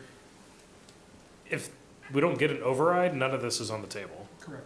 If anything, we have to start hunting deeper as to where we can actually find costs. I know that there's discussions, we have comments on the overall cost for transportation. We have discussions around the cost for parking at the school. We have discussions around fees for clubs. Athletics, pretty much self-fund at this point, but there are other things that don't. We still, we fund, 60% of the budget for transportation next year? So if parents think about the $500 per kid right now, that's less than half of the cost to bus your children. So if we have to pass things on, we don't want to do these things. This is obviously, the goal of all of this is to provide as much as we can, as efficiently as possible. But before parents get excited about things coming back and costs coming down in order to do some of these extracurriculars that your students love, that we love providing, all of this absolutely requires, without a doubt, an override of sufficient amounts to, at the very least, cover the structural deficit of the town this year. And I really encourage people to watch and listen, because if you look at the structural deficit, we're talking about this year as if that's the only year that ever matters. This year it's about 3.8. It increases in the 5-year plan every single year. So if people are talking about budget overrides, and as we're going through these discussions, I encourage folks to come out to listening sessions. In case I don't talk enough here, you can talk to me there. 3.8 gets us through 1 year. We will come back. We will see challenges again, year after year after year, if we don't plan this well and we don't navigate this well. So if you start hearing conversations around a higher number, now I'm not talking like 10 million, right? We're not that kind of, not in that kind of trajectory at the moment. But if we talk about 3.8 this year, and you see an override number of 4.2 or 5, those are numbers where we don't want to ask this question every year or every other year. It is a huge undertaking. It is a real challenge for everyone involved. And we're trying to make sure that we don't have to revisit this. You want to talk about decreasing fees? That comes with being able to say, guess what? Next year, we don't have to worry about the structural deficit because we have an override. If you don't want to have the same exact discussion in 2 years, if that override number is larger than 3.8, that is why. The town has costs that they're trying to hold back on. We have costs that we're trying to hold back on. And the structural deficit is not going away regardless of how tight we try to make things this year or next. The things that we love, the things that we enjoy, and things that we hope for come at a cost across the community. This was discussed at the joint budget meeting where it's not just about the schools. We have a deficit here. The numbers that we've put up are not the entire deficit. Where a large portion of it, as we discussed, $7 million is healthcare costs that we don't negotiate separately. It's all one giant pot. Take that out of the picture. It's a cost that the whole town has to bear no matter what. But the schools are not the entire deficit. We're not the whole story. If you want to be able to support what we have, all the parents that are excited to see what we can do, to find out what lower fees could actually feel like, I look forward to it. We need to be able to support the town as a whole with a number that's realistic. So I encourage folks to come out. I encourage all those parents that are excited on Facebook about lower fees and lower costs next year or caps on different things to come and listen and understand what that actually means and where it's going to go. And I encourage you to talk to town council and tell them 3.8 is a great start, but it is not enough unless we want to have the conversation annually. I enjoy it. I really enjoy spending time with my family more. So let's do this and let's have these conversations around a single iteration that's enough to cover us where we can project out 5 years without trying to say how far in the red are we going to be each time. Okay, there was a question there somewhere. Promise. I'm done. Oh, you're not, I- you're not asking the question? The question is basically would fees go up if the override doesn't pass? If we're in a situation, yeah, that would be on the table as part of the discussion we would have as a collective group with the school committee who approves the budget and how it's allocated. Remember, the town's bottom line approval, how that money is distributed is recommended from me to you for approval. And those would be discussions we would have to have. And I think we would have to evaluate, is it reducing a staff member across the board somewhere, or is it just maintaining the fee structure we have in place, and what are the savings associated with that? Those are discussions we would have to have, and I think Mr. Charles's point is around, hey, what would some of this look like if it was a lower percentage? So I think we can come back next week with a little more clarity on that piece. Just to follow up and answer your question with a little more detail. Part of the challenge with the increased fees is the actual revenue for athletics, transportation has gone down, even though we've increased the fees. And part of that obviously is the affordability of that. So, the alternative to not increasing fees is decreasing services. So when you talk about athletics, now you're not gonna have JV and freshman teams potentially. You're not required to bus every grade. So once they hit 7th grade, we don't have to provide transportation for any students other than those in IEP. So you may find cost savings there rather than increasing fees by cutting services and cutting programs. I really appreciate you pointing that out, because I think that is the part of the kind of the flip side that people haven't seen. And I know that we all hope that they don't. But basically, we could save on fees we could have this year at the cost of what's actually offered. Right. Okay. Thank you for that clarification. You're welcome. Keep going. I'll say, I think Lucas, at one point you kind of talked about noting what programs might be cut for like budgetary reasons and other ones Yes. with enrollment. And I think that's gonna be spectacular kind of moving forward. Remember last year, there was a lot of kind of confusion, and I feel like, where I was just kind of hearing, outside here, where, people might kind of pick a number of the number of teachers or staff that had to get let go, and then kind of depending on maybe where they sat, sometimes that number was so high because of budgetary reasons, other times it was so high because of enrollment. Yep. And it kind of, so I think to be able to fully, clearly articulate that, to say, this is a budgetary, this is enrollment, and people can kind of have those conversations is terrific and really helpful. And then, what I think, this isn't for you guys to do, but, when we look at like the amazing savings that's gonna kind of come through this, what, has been mentioned by others, there's also gonna be on the municipal part, through the facilities and through so many other, lines on the town's, budget, there's gonna be substantial savings, over there as well. And, maybe I can, speak with my colleagues over on the council and see what, that maybe they might be able to also start to kind of include some of these numbers. I know when we had the capital improvement that came around, it was that one fact sheet that kind of said, here's all the capital improvement requests that are going towards the schools. But not all of the money was actually the schools. It was, here's the exact request from the schools, here's the request for facilities, it's all together. But I think if on the town side, they might be able to also kind of showcase that too. So, because it's these incredible savings that you're seeing through this reorganization, it doesn't stop there. It's only going to go a little bit higher, and I think that would be really helpful to be able to have on one fact sheet all of the savings through the reorg that the entire town of Franklin as the operating budget is able to save. And again, that's not for you, that's just more for myself, and I'll speak with some folks and see if they might be able to do that. Point of information, Mr. Chairman, that is actually provided by the town administrator and will be detailed. He does actually have a letter put together detailing a lot of that out that will be provided on Thursday. Terrific, thank you very much. Thursday during the joint budget listening tour. Yes, sir. All right, excellent, that is fantastic, thank you.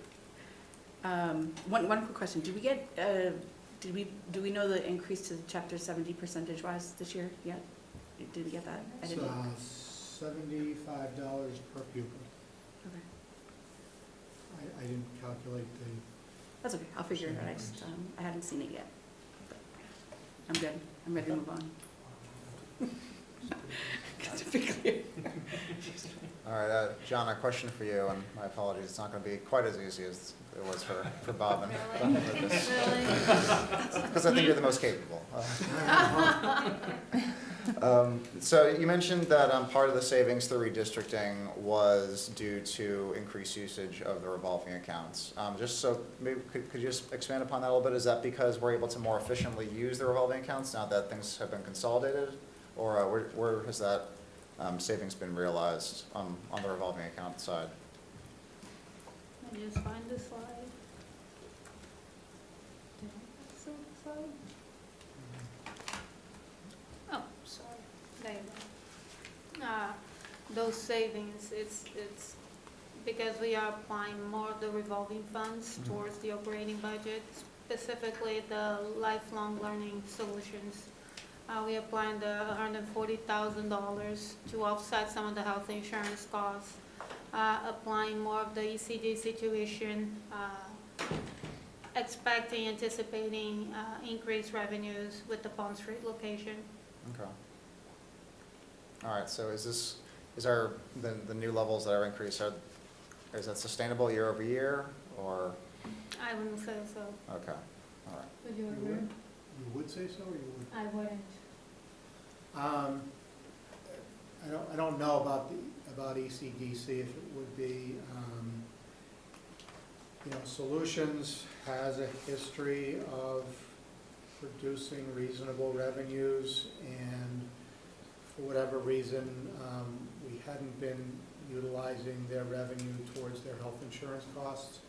So I think that particular line should be sustainable long-term. ECDC, it's hard to know enrollment can vary from year to year. Yeah, you can see ECDC. Should they?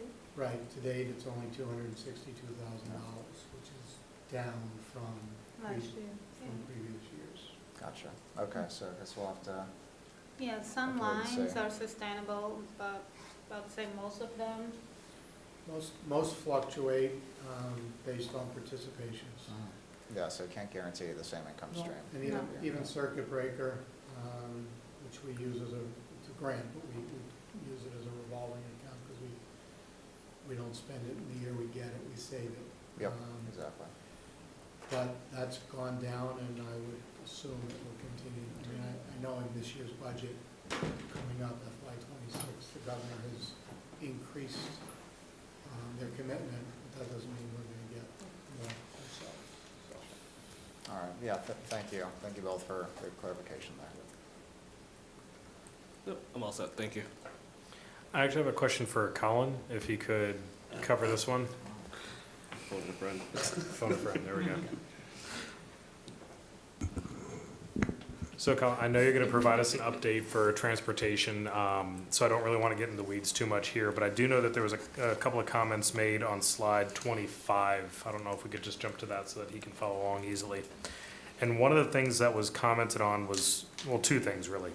One is regarding capacity, basically we can fit more students onto these buses, for efficiency purposes, and then also, balancing bus routes and kind of the alignment and the efficiency around that.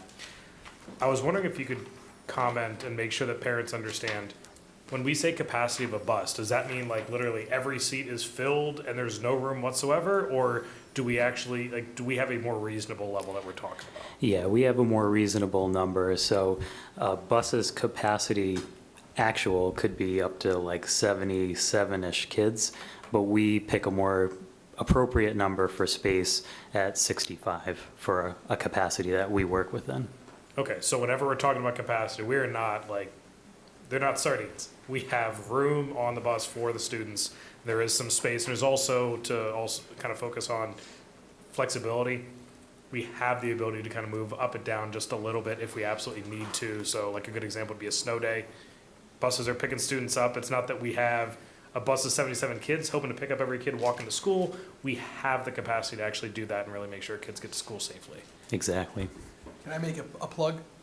Sure. When we set a deadline for registration and build the buses based on the capacity, and we don't have people who meet that deadline, we build a bus and decide how many buses we need to put on the road. And then later, if people want to be added, I don't mean to give you, what's the word? Nightmare adjective. But the idea of trying to accommodate, which we always have tried in the past, I just want to be clear, like what it took to resolve the wait list. And we are going to do a whole presentation on what we're doing differently this year to make it better for the user, but also just kind of improve the system.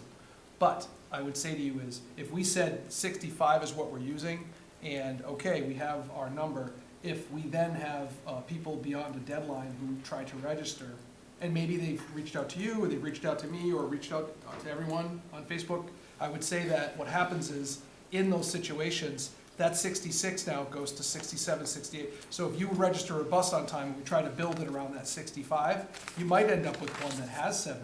But it might be because we're trying to accommodate as many people as possible.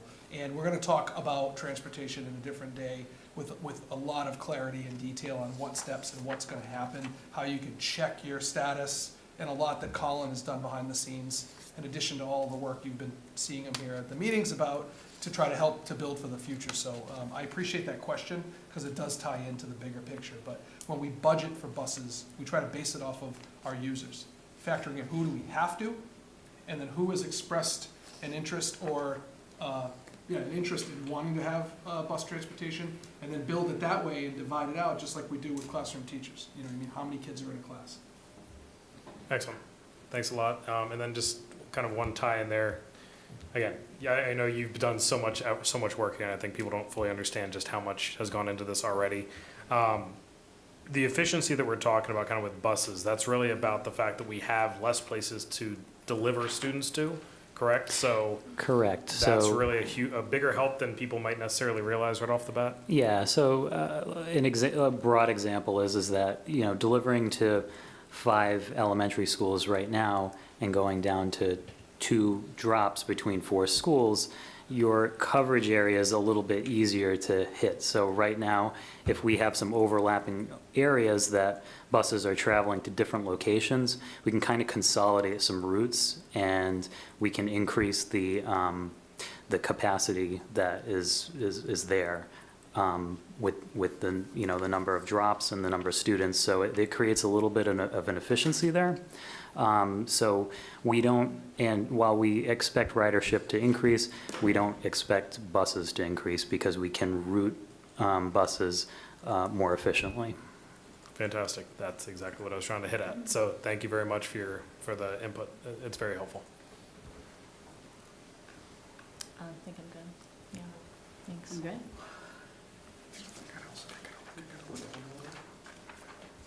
I think I'm done. Yeah. Yeah, I'm all set. Then, I don't know if any folks kind of have any questions or comments themselves. Do we want to open it up to anyone online? or- Yeah, I don't know if anybody's got their, on Zoom either. Just toss your hand button.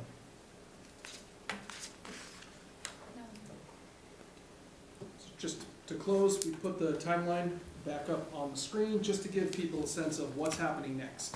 So we are working from presenting the recommended budget presentation tonight to getting you the budget book. If you follow the greens with me for a minute, get you the budget book. We're targeting the 31st.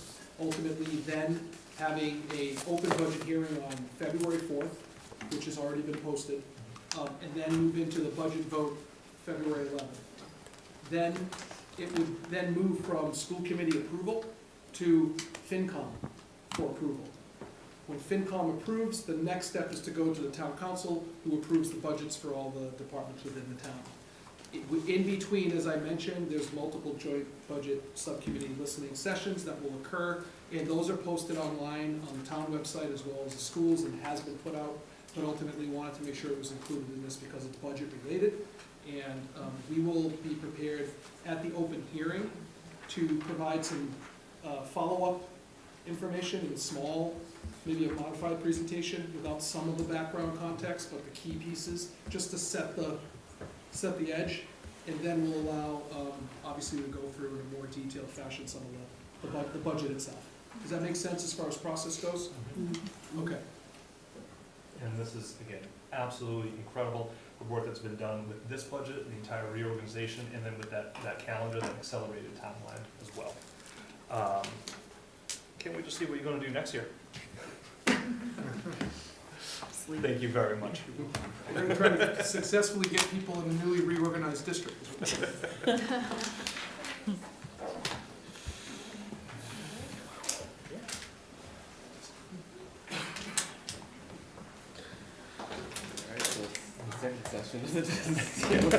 We hit the halfway mark, maybe. No intermissions here. Hopefully we can jump in more directly at that point. We wanna- That's correct, yeah, if you want, yeah, for, We'll hit on that. yeah, during the, I'm just thinking like ahead of time, because people don't always show because they don't want to, they can't talk about what we're talking about. They don't know. and that so, that's different. just as, yeah, we're kind of playing, musical chairs, that for the 4th, during that meeting, that's when we kind of do like the line-by-line reading of every single budget, within the budget, and it is a public hearing.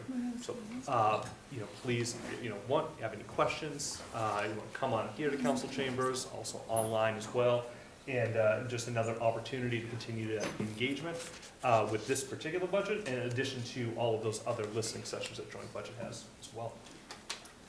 So, now we got discussion action items. Okay, so in your packet, you'll see the recommendation for relinquishing possession of the Palmer Elementary School to the town of Franklin on August 31st, 2025, in accordance with the MSBA notification timeline of school closure. I have a bit of context to just provide. I mentioned this last meeting, and the meeting before, we talked about a series of communications that need to go out. Last meeting, we talked about specifically around some of the notification requirements regarding the Massachusetts School Building Authority and their 6-month timeline. Just for your information, we did receive some communication from folks around one particular email was around concern around this particular decision. And I just wanted to anchor some of the points that were made from the citizen, had to do with the property, the Parmenter Elementary property, and it related to the deed and some of the news clippings and some of the other information that were attached that had to do with this particular decision. And ultimately, it requested a postponement. I just wanted to share with you, this part of the process is, from my perspective, procedural. And I will say that we did consult our attorneys prior to putting this on the packet. I shared some information with you regarding that, and it had to do with one thing from our attorney. It basically talked about the regulations that say a district shall notify the authority in writing in a format prescribed by the authority 6 months prior to the removal of service of a building as a public school for any other school facilities or their portion in, and then we're supposed to provide a level of detail on what are we doing with how are we accommodating students who would be displaced to get that out there. The second piece is we received information from the town's attorney regarding the examination of the deed, and in there, it just stipulates that there were 0 restrictions on the deed as currently listed today upon their review, and said that at this point, the deed itself, this property, since it's no longer used for education for students, would be a property that if no kids are entering that building, we wouldn't be utilizing it as a school, which has led to the recommendation. I recognize the sensitivity with the community, and I think I just would call out, if we had put this on the docket, the meeting after you made a vote in May, I feel like it would have been not sensitive. Insensitive is probably the best word, but ultimately, we have a 6-month run to make sure that we're clear with the Massachusetts School Building Authority around our intention that it will not have students in it in the fall, and that's important, because one, it's a guideline they've set. We want to put ourselves in the position to have it followed that, because in the future, if any other building projects are to exist in Franklin, we want to make sure that our record is clean and that we've done the proper things. So at this point, that's how the recommendation came to be, so that we could meet that deadline, but also continue. There's a series of communications that don't require approval that we intend to send, and we have already begun to do so, and we would like to continue that process as well.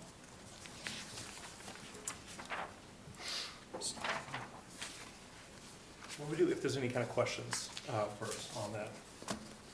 Do you want me to read it formally, open it, and then have a discussion and then take action? And then you can debate. So I'll just start it so you can do that. I recommend relinquishing possession of the Palmer Elementary School to the town of Franklin on August 31st, 2025, in accordance with the MSBA notification timeline of school closure. Is there a motion? I move to relinquish possession of the Palmer Elementary School to the town of Franklin on August 31st, 2025, in accordance with the MSBA school closure guidelines. Second? Second. Any questions, comments? Do we have any concerns with this? I know that in some of the long-term planning and discussions, there's the idea that we will eventually need a new school structure. That is a rather large parcel. I know that we have some other limitations as to, land that we could readily access that is under the school purview. Is there any concern about being able to expand, potentially using this site or other sites if we were to relinquish this? Is there kind of a guidance from the town as to what their expectations are there?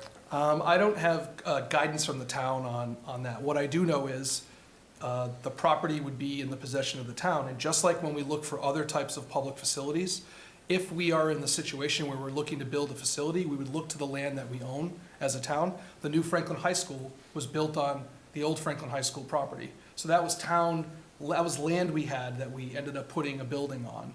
Right?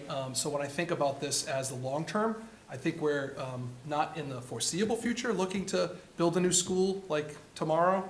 But I would say in all seriousness, the idea is the properties that we have within this town and that are allotted are the properties we would use to build public facilities, which include schools or any other host of different facilities. So the alternative of holding on to a building that's not populated by students and then having charges back to the district in a vacant building that's not, the decision we've made has been that we're not going to be utilizing this particular property. And I think that's the sensitivity piece. But in essence, when we talked and the vote happened on May 14th, we closed all of the K through 8 schools, all closed.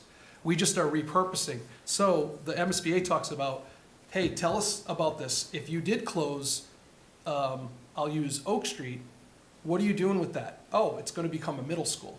Oh, you did close Pond Street. We're expanding our ECDC. You closed Keller. Actually, that's going to be part of a K-2, 3 to 5 elementary. When it gets down the line and you go through and identify every one of those buildings, when you get to Parmenter, we don't have a use that will have students being educated in that facility. So I hope that adds a little bit of clarity. And I know there's the political piece and some of these other pressures, but I'm really trying to stay as clear-headed as possible around the decisions that we're making. And ultimately, this is about trying to make sure that we're in line and following, and I don't want to set us up for any. I would hate to have on my watch an issue with MSBA that we do go down the road and apply, and they say, hey, you didn't meet your deadline. And it could be just a technicality, but I don't want to put us in that position, and that's ultimately where this comes from. Just to kind of provide clarity to your question, giving the building back to the town doesn't preclude us from being able to build on that land, even if they do choose to put a police station where that building currently is. It's a fairly large plot of land, and from what I've heard from the town administrator, he would be open to a school being on that property as well. Okay. So then just two other clarifying points there. So in the closure, we did notify the closure of all the schools. We did take care of that. Is relinquishing part of that requirement as well? It is, because you can't say that you've closed and it's still a property, but you don't have kids in it. So ultimately, the property itself gets, it's no longer being used as a school, but other than saying we have a vacant property that we haven't relinquished. So the decision was really made in May. We're just trying to be as transparent and upfront as possible around some of the decision-making and how this needs to shake out. So that's how this came to be. And then one final brief one. I'm actually asking questions this time, so I get extra credit.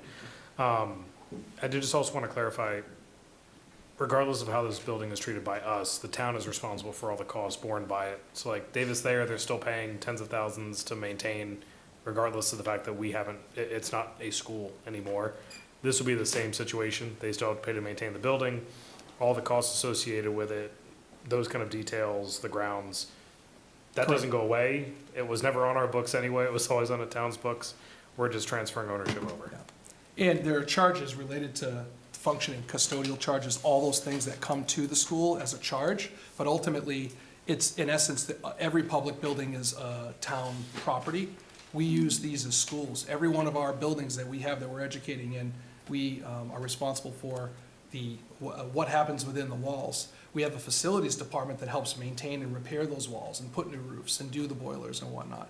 We have custodial staff that clean. We have all these things that are happening. But a building that's not going to accept students in it for education has no, we don't have a reason to keep that or maintain it or hold on to it. It's not like holding on to a property if you owned a home and you had a second home and you wanted to wait to sell it or whatnot. This is a little bit different as we look at this. No question. I just have a couple comments. Because I do hear from people who want us to maintain some sort of oversight as to how this land is used, and it's not under our purview. I've had pressure from a lot of the constituents, and I've done my due diligence, and I've spoken to attorneys, and this is the process. You know, people are throwing ideas out there that are just not possible, not legal. We can't sell the property to a really expensive investor and take the money and bring back the theater program. You know, like things, it's not, we don't own the building, it's for the town. So if you do have an opinion as to what will become this, you know, there's going to be town council oversight and decisions made, like there is with the Davis Thayer reuse. So by us relinquishing control, it's just one less thing for our district to have to worry about, because there's no students there, there's no faculty there, we have no oversight of that building, there's no need for us to keep it, and legally, this is the process. So I just, for the people that were concerned and asked me to look into this, I want to answer to them that, you know, there's nothing we can gain for the schools from doing this, except for the economies of scale by doing the work that we've done. So just wanted to mention. Thanks. All right. Any other discussions, questions? All right. Seeing none, vote will come on a motion. All those in favor, please signify by saying aye. Aye. Opposed? All right, motion carries. Next, policy, second reading. All right, so in your packet, you had the policies that were up for first read last meeting. That's GBEB, employee conduct, JKAA, physical restorative students, and JB, equal educational opportunities. I recommend the adoption of those policies as discussed. Thank you. Is there a motion? I move to adopt policies GBEB, JKAA, and JB as discussed. Second? Second, All right, questions, comments?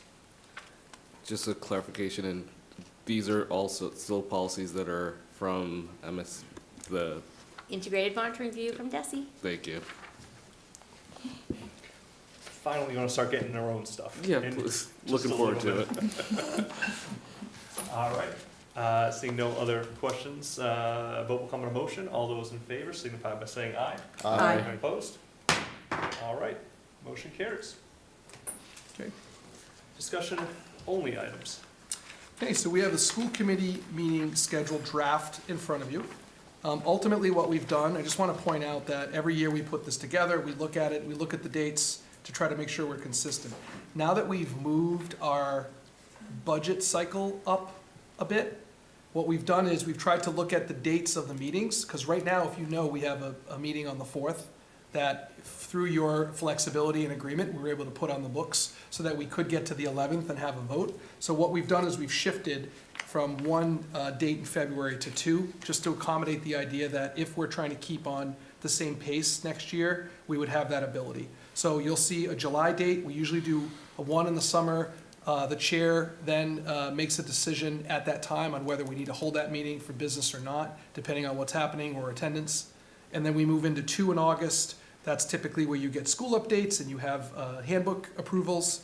We move into the September and October range, and that's where you see a lot of the updating of what's happening within schools, goals, all those things that are occurring. This year, coming up in 2025, you have elections that will take place, and the meeting that will occur, so you have one on the 28th of October, none in the beginning of November, and then there's one meeting in November, which is typical because of Thanksgiving and whatnot, that will be on the 18th, which is a week later after the elections. So that's your date for there. We do one in December. It's typically a shortened month due to the winter break, and we put a meeting in there. And then that's when we roll right into the 2025 calendar, 2 in January, 2 in February, 2 in March. We have 1 in April, you have your 2 in May, and then your 2 in June, which is pretty standard. So we put this out as a draft for discussion. You will need to take a vote on this next meeting. We also anticipate having the school calendar for you for review at the next school committee meeting, which is the 11th. The 4th is a budget here, just to be clear. Happy to answer any questions. Thank you very much. Any questions here? Yeah, so I do. Can we double check the election date? I thought it was the 4th. That's what I have on my calendar. Okay? That's why it's a draft, Mr. Charles. Yes. And just a thought, because I'm just thinking of when I first came in, the first meeting being an organizational meeting after the election, it felt like it was very rushed and you're trying to just kind of get your bearings. Would it make sense to have just an organizational meeting prior to the first meeting and that's all that it's for, versus organizational school committee meeting? Because the creation of the agenda, it's done by the previous person. It's just there's a lot of stuff that's in flux. I don't want to steal your thunder, Mr. Callahan. Do you want to go ahead? So one thing that we had already, we kind of talked about, because it's a lot when you first kind of come here, everybody gets sworn in, and then it's right into business. So with this draft, we had reached out to Tracy Novick over at MASC about doing on that November 18th starting at be 5:30, an orientation. And so it'll be a posted meeting, but where folks can kind of come. A workshop. Yeah, a workshop. Tracy, as she's done in the past, kind of runs through like the new member, kind of the roles of school committee, but also that opportunity for folks to be able to really kind of have some of those conversations before then entering into council chambers. So we had thought about that, but we certainly can talk about adding in Yeah. another meeting, especially with that election. Yeah. Gives us a little bit of extra space, and it does also, we could then talk to like Nancy Danello about, is it just kind of coming on in, getting sworn in? And we try to keep the meeting agenda, we'll try to keep it not technical, but try to keep it, if within our power, to just keep it as a meeting with more. Well, I like where you're going with that, but if the date is incorrect and it is actually the 4th. It is the 4th, you Yeah, are okay. correct. Okay, cool. What I was thinking, so the election is on the 4th, we still keep the 11th, but do what you said, so like a hybrid approach, that it is that introduction on the 11th, and then possibly as the end item of that meeting, that's where the organizational vote happens, and then the first official school committee meeting with that group is on the 18th. The 11th is a Veterans Day. Okay. I think that's where the confusion came. The 4th would be your election. We have the 18th as the date, but I see what you're, I guess the goal, I think, that you're stating that you'd like to see, and I think what you've tried to coordinate is around providing an opportunity for like the workshop and like a dry run of how a meeting runs. And that's, I thought, was the intention of doing that workshop ahead of time, so that people can then go right into the council chambers, and that was the intention, but. Yeah, and I think that works, but I think if we can get the vote done that date as well on the 11th, then. The 11th will be a Veterans Day. Yeah, but if we can have in short, if we can have a meeting before the 18th, so whatever date it is, we can work it through schedule-wise and whatnot.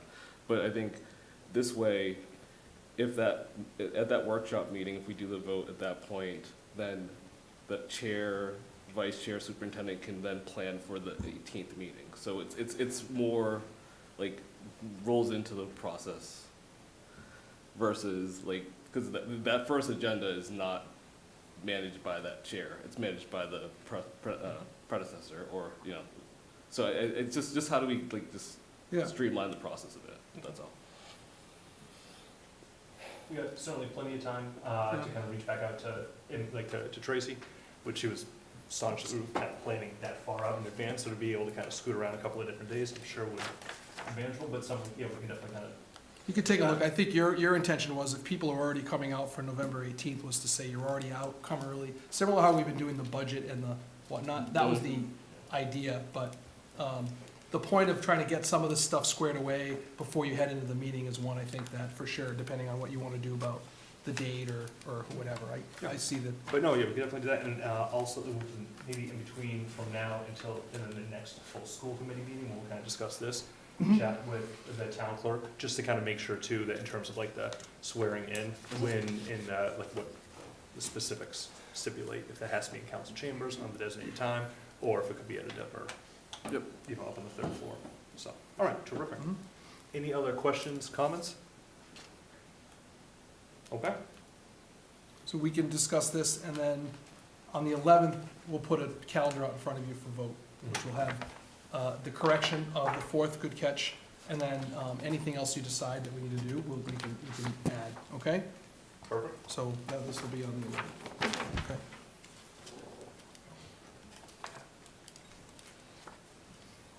All right, accept annual report. This is the annual report, Accept Collaborative put this out the last few years. Happy to answer any questions I can, and if there's anything I can't, we'll make sure that we seek any questions. So this is a pretty standard document that comes out, and yeah. All right. Questions, comments on that? All right, thank you very much. Then moving into information matters. Let's see, superintendent evaluation. No updates at this time. What about budget? Are you not entertained? The superintendent's recommended budget was reviewed and discussed tonight, in case you had fallen asleep for the past 4 hours. And we are having a number of budget meetings, as was also detailed by the superintendent earlier. So next Tuesday, on the 4th, we'll have the budget hearing, and this is the part of the year where when we hear and people ask, well, why don't you just take a deep dive and look at the budget? This is that part of the year where we take a look at the budget every single year. So, Must be a little. so this is the opportunity for all of us here to really kick the tires, get a granular detail, and ask really in-depth questions about the nitty-gritty of the budget. So if you are interested in that, please do attend or Zoom in, because it's important to know. As was also discussed, we'll have the budget vote on the 11th, and then the first of a number of joint budget subcommittee public hearings will be this Thursday at 7. I believe it is at the Franklin Elks Club, and the full schedule of that can be found on the Franklin website under the joint budget subcommittee page. So if you can't make it to, if you can't make it this week, there will be a number of opportunities on different dates and different times. One will be during the day, one will be on a Saturday morning, so there'll be plenty of opportunities for people to come and for us to solicit feedback and hear what the community is thinking regarding the budget. So that's that. All right, thank you very much. Policy? Policy is going to get back to being interesting. Yes, we're going to talk some more about the new updated requirements for graduation is coming up. What else we have coming up? Fees. We're going to address the fees and make them more in line with other districts. So we'll have a couple things to bring. That'll be a little bit more interesting for Franklin. Anything else we could think of? Those are the two that we. Those are the two primary. That'll probably be next. Yep. Yeah. And that's February 11th? Yes, February 11th. All right. Yep. Community relations? Yep, so the next newsletter is coming out on February 7th. We do have the legislative forum on the 24th, and I don't know if I, On the timeline. excuse me? I should put that on the timeline. Yes, yeah. Yep. That's a good call it. And Dave, no, not Dave, I was looking at him. See, look at him. Dave Callahan will be our host for that event. So we do have both Senator Roush and also State Rep Jeff Roy that will be there as well. It will be at the high school lecture hall, 6:30. We will have Zoom, I believe, or at least online presence. But yeah, it'll be a good time since we did not have one last year. We have not met since our last meeting, and we don't have a meeting as of scheduled as yet for our next community relations. Quick question for Al, if I could. Yes. Can we try and get Karen Spilka? Only because Jamie brought her up at the last FinCom meeting that she had, I know she knows the history of Franklin, she knows the override difficulties and all that, but she had proposed this year a task force or a subcommittee to begin to look over the state funding equation. And the sort of warning from our town administrator was, here comes the deep dive look at our hold harmless money. And so I thought that might be worthy of her, knowing we're probably gonna have it override on the ballot, maybe she'll come. Yeah, I can reach Maybe. out. I can reach out. Given like we reached out to Becca and Jeff Earlier. back in like October, November-ish. Yeah, yeah. So I'm the sure data she's set, busy. it's not going to change regardless of her being Oh, yeah, Senate yeah, president. yeah. I just thought because but that felt if- relevant. Yeah, but if she has availability, Yeah. she's more than welcome to come. So Yeah. I will shoot her a note. Thanks. Welcome. You won't turn her away?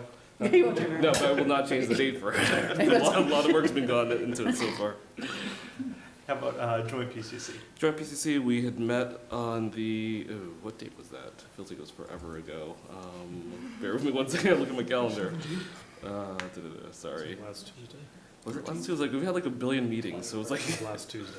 21st. Thank you. Like, it's just all like blending. Yeah, so we met last week. Feels like a lifetime ago. Feels like it's been like a year, and it's only been only 28 days. The PCCs are in various states. The middle school has told us their proposed new leadership structure. A little bit easier for them since they're just coming together, whereas the elementary school's in a little bit different place. The expectation is for our next meeting in February is for them to come back with who their proposed leaders are for the various PCCs. But we'll continue through the process and help them get into a space that they are ready for the reorg. Terrific.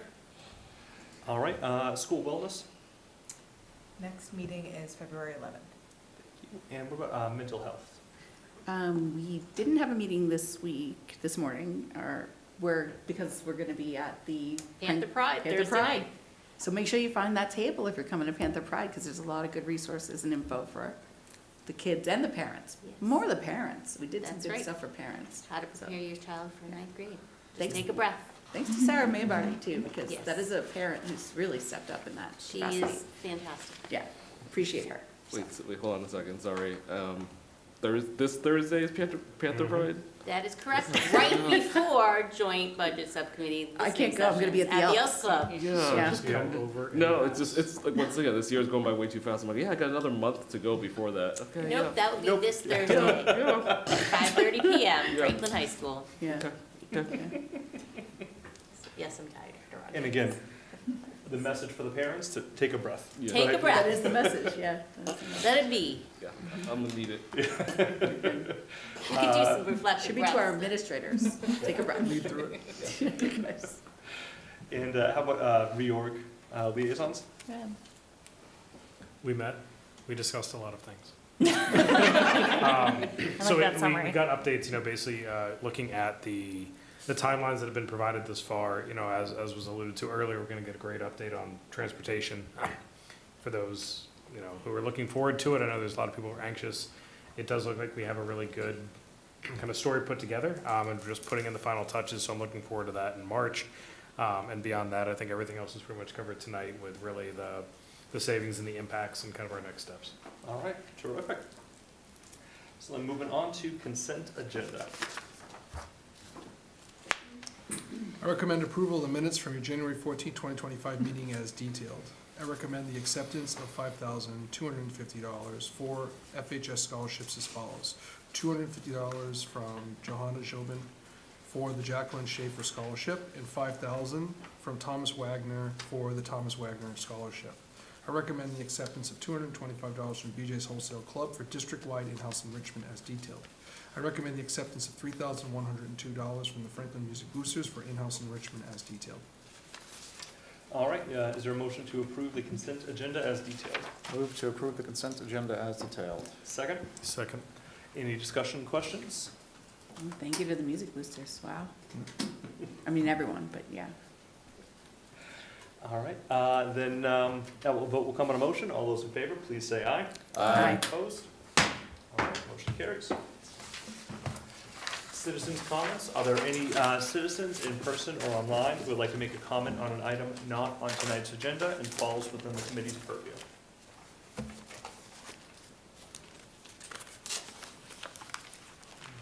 Anybody online? All right. New business. We shared our timeline. It's going to be really primarily budget focused starting next week with the 4th and then the 11th. I would also call out the capital review from the town council will occur tomorrow night. Tomorrow. Well, that will be the capital that you would approve that we move through in that process. And also,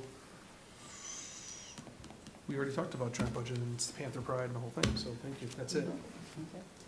All right. Bless you. All right, now, finally, we will be adjourning to executive session and will not be returning to open meeting pursuant to Mass General Law, Chapter 30A, Section 21-2, to conduct strategy sessions in preparation for negotiations with non-union personnel, or to conduct collective bargaining sessions or contract negotiations with non-union personnel. Is there a motion?